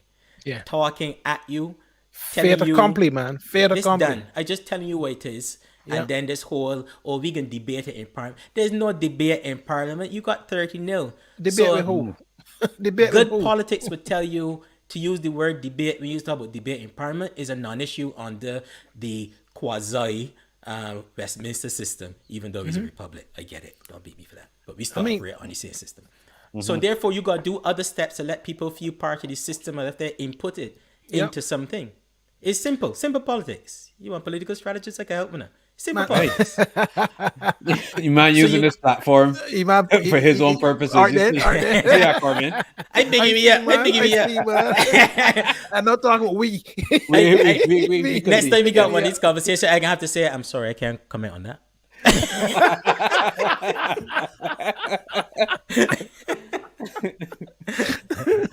but look, all we know is that they're presenting these two structures, junior academies and academies of excellence for upper school. But the thing is, what I want to understand is the catchments, because the catchments can be key, and the catchments is where the whole thing is starting to kick off, I suspect. And this is where you gotta have conversation. And then not just only on the catchment side of stuff, but then to say, we're in a point where we're looking at setting up academies. In commerce, finance, account services, and the whole list there. But how you know them is what we want? But exactly. Not only that, and as part of the discussion, before you give me your fait accompli, quote unquote, proposal, as part of the thing, you got to be able to say, but hang on, and I don't know, this could be I asking the question. Are you asking a child at 13, 14, or 15 to make a definitive decision on the industry or the area that they want to go into? Oh my word, I hope not. I will hope not. Were you doing that 50? Listen, well, I didn't really join that school. That's the honest truth. I didn't run about playing fool. Now look, I waste so much time at school. Yeah, I I tell you was my what. time at school. I didn't really check about schoolwork until I left school. I went to Polytechnic. I didn't really check it for that. But it's just a question. So you setting up all these academies. But what happens now? I at 13 and say, hey, I want to do food science and agriculture. I go and do that, but then I change my mind. Actually, as I develop and get older, I want to go into law. Now, is it something in this studies that I may have gone into for the last 3-4 years that now the mean my route to get into law is now extended or is different? I don't know. These are just questions that need to get tossed up, and that kind of stuff. But it would help if there was a conversation. It would. And I mean the way it then presented, and don't get me wrong, because I think there's something to be done. Whether this is that something, I don't know, but it's something on the table. You can end up with too many academies, right? You can end up with too many specialisms. And for a small place like Barbados, it almost feels as though you need to be strategic in your specialisms. You don't need a multiplicity of them. Because then what you're going to be doing is really the education offer is going to be so complex, and you're going to get a lot of chopping and changing as kids go through, and they're terminating that because they don't like it and they feel as though they've exhausted their interest in a particular topic. You got to leave room for change. And that's where a lot of this feels a little bit very final, very destination. But the reality is, I think this got a long way to go, and it doesn't feel as though it got a lot of voices in it. It feels as though it's done in River Road, and the academics are putting their heads around it. This is what we're going to get in.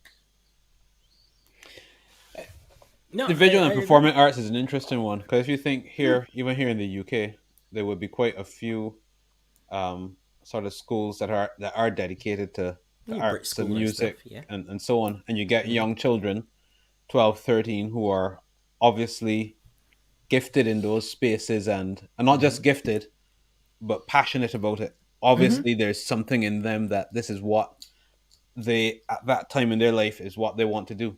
And they will go to these schools and they'll still study science and so on. But there's a certain curriculum and extracurricular sort of set of activities that are based on the core discipline of the school that they're at.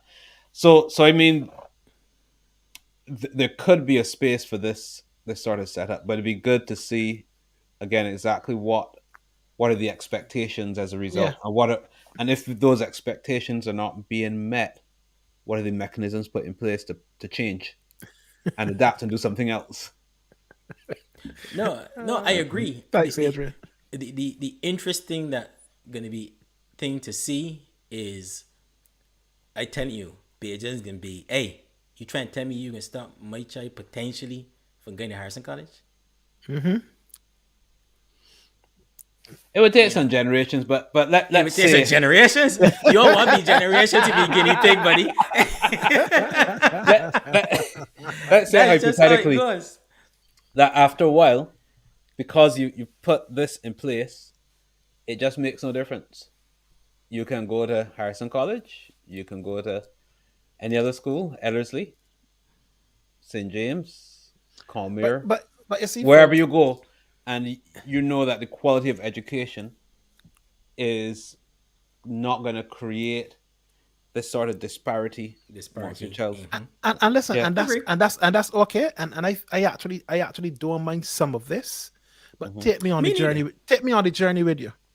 Take me on the journey with you, because the truth is, this is, and you're right. There's a transitional phase that needs to happen to come away from common entrance, because it is so culturally significant and there's so much affection or whatever you want to attach to it. It there, whether people like it or not, it's there. And it is something that Bajans have a very strong affection towards. But take me on the journey with you. Help me to have my voice in the conversation.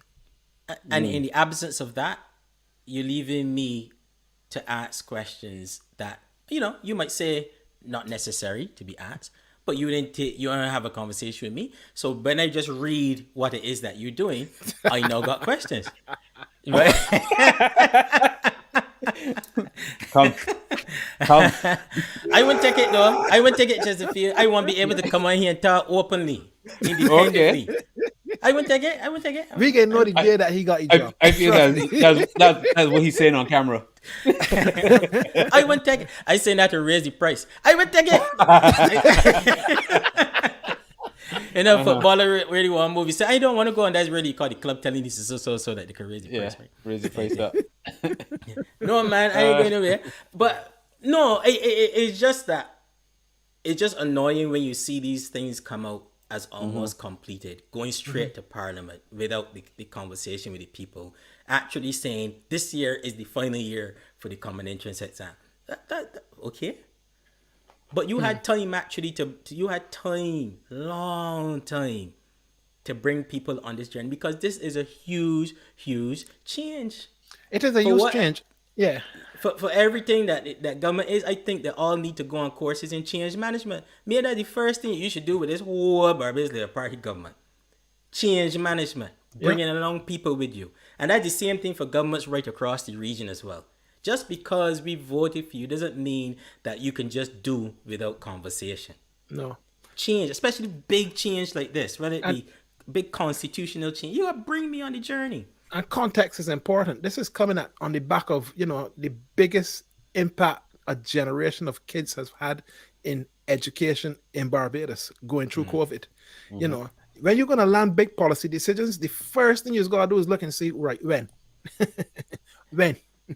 Okay? And you got to give yourself some time. And it just feels as though this is being rushed through to get something in. But I want to go back to Adrian's point here. For the third year? No.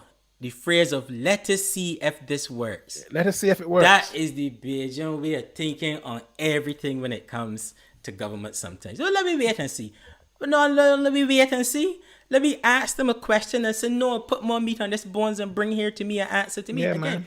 Absolutely. Demand some more. We do wait and see all the time when it comes to our politicians all across the world. Let me wait and see the voting. Them know better than me. So let me just wait and see. Go and get Miss Denny, man. Tell she come in here in the living room and let me extract some details out of this question, man. Come. I think what you mean by that is have a discussion, right? Of course. Have a discussion. I always just said there. Have a discussion. Yeah, have a discussion. When these days are Russia versus Ukraine, extract details on little who. Well, Lord. Oh, that's true. You're very true. No, it can't work. But again, I am not a teacher, so any of the teachers that in the audience would have to tell me if they were part of all these conversations or what have you. They got enough teachers in here, man. Come, tell me. I don't know if I think you know the answer though, somehow. Or if y'all know hearing just like we. And you are correct. Very, very true. You are a mandate even on things that they didn't even have in the manifestos. Wherever they come up with along the way, well, you vote for me, right? So they come up with this along the way. So consensus. But Adrian, you see, this is the problem. You gotta bring people early and don't be too final when you get to them, because if you get to them with something that is too final, it can't land well. No, never land well. Never land well. Never. And again, I don't want to say that is, obviously, three Bajan fellas talking, our show is usually talking right across the region. We just happen to be looking at this point in Barbados. But this happens right away across the region where our politicians just have a way of talking at us as opposed to speaking with us and as opposed to bringing us along the journey. And I'm saying that we, across the region, irrespective of if you support, and probably even more so, if you support the particular regime that is in power, you should be demanding more of them. And in the case of Barbados and in Grenada, where it is one party that got all these seats, you should really be demanding more at all stages of decisions that are being made in your name. Yeah. That's just what we say. This nearly made me chuckle in truth. What's that? Implementation deficit disorder. Well, this is very true too. Walk and chew gum, somebody said. Well. But no, I just think we just need to ask questions and don't be afraid to ask the questions either, and don't just wait for the calling programs neither. But that's another whole conversation on the calling programs, because I realize more people is listening to the calling programs than is actually calling. All right, there. Same people is call every day. Listening is not participation. No, it's not. That's my view. Listening is just listening. Listening is not participation. Seeing 40 people been calling programs in most places across the region for the last 20 years, and somehow we say that's participation, but that's another conversation altogether. That's another conversation. Anyway. Yeah, man. But look, 2 hours gone already. Shoot, man. I know they used to tell me I was talkative at school, but I know that I could keep talking for so long. Anyway, that's all right. You used to get up when you report regular, right? Regular. So no one can be surprised to see me doing this. Oh, it'd be good to keep in touch with that one that's happened in Trinidad, actually, to see the parallels. It'd be really good to understand that. If you could hook us up with some people who are involved in that, Teresa, if you are from Trinidad, that would be great, actually, to understand how that parallel conversation is happening in Trinidad. Was this somebody said about Chesterfield me look like me? Yeah.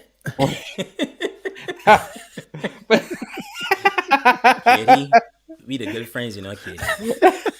From the time we start doing this, Katie, we the friends. I gotta go back and find it here now. Actually, yo. Hey, just might so happen he got beer like mine was wrong with that. So you think that me secretly doing something? I mean, You're wondering, no. Oh, my days. No, not me. But look, it is good to be back, actually. Yeah, man. Yeah. This is good fun. And guys in the audience, you know, as usual, we always say that you guys are our fourth horse as well, because you guys contribute so much to the show and to the things that we talk about and lead the conversation as well. We're not here, we practice what we preach. We're just here to talk but to have a conversation with. And very often, you know, you guys guide our conversation as well. So thank you so much for that. So it's fantastic to be back. Where's Mark or Phil? Yeah, man, absolutely enjoyed it. Been a good break away, but it's always great to kind of get back into what we're doing and get back into our audience. So we're really looking forward to having you guys on the journey with us as we roll along through the next couple of months. We do 2 hours already, Adrian. You see, I actually want this to be a different conversation. He know warming up, man. Because Adrian, this comes to a different point in our view of women and showing off the pregnancy and that kind of stuff, that we might have some old-fashioned ways across the region. But a good point, Adrian. I want to talk about that at some point. I wonder what Dr. Lars' view is. I think we call it exposed. He said exposed. So I don't know if he's hinting at his view. She should cover up her pregnancy. You give away yourself there, Adrian. No, Adrian is a forward-thinking man. I think he's just probably saying what people are saying. I give you, Lord, I give you the benefit of the doubt on that one. Benefit of the doubt. No comment. Thanks, Avram. Yeah, no Definitely comment. good You ain't got no comment now. Phil, sorry. Yeah, man, it was good. Good to catch up again. I mean, we've been catching up behind the scenes and so on, but in this forum and to see the people who follow us and give up time to listen to our ramblings is always good. Ramblings are good. Sometimes no comment on that, he says. I was gonna today when I was thinking about this, I went through a little thing. Sometimes you just go through a season, I guess you could call it that, where I was just reflecting on some things I wrote back in 2015. And I was reading them through. There's some poems I wrote in 2015 that I've not really published. And I was remembering what I was going through at that point in time. And it was sort of my sort of thinking, this is the right place for me to be. In Britain, I was thinking of going back to the Caribbean and all that sort of stuff. But anyway, we passed 2 hours already. We can pick up on that. We can come back to that there for sure. We can pick up on that. Yeah. But there was this one poem that I'll share with you another time. That was like, there's something in this. Okay. All right, cool. We'll just reset it up and we can do it. We can do it. But look, it's been fantastic spending the last couple of hours with you guys. We miss you. We actually miss you. You know? I'm not surprised that I miss you. I genuinely miss you. We're excited to do the show and have Caribbean conversation. Because as we said at the beginning, if we not telling our stories, somebody else will be telling it. I'm probably not telling it in the way how we want it to be told. Then make So it it's up. good for us to tell our own stories on our own. So it's good. So look, whatever you guys are going to be doing this evening and for the rest of the week, have a fantastic evening. Enjoy your Sunday evening, night, Monday morning, depending on where you are, as well, and enjoy the rest of your week. Have a fantastic week. Thank you guys for being with us. It's been great. Until next time. We out. Indeed. Nobody get drafted. You mad at looking to go on for? Yeah. 25th.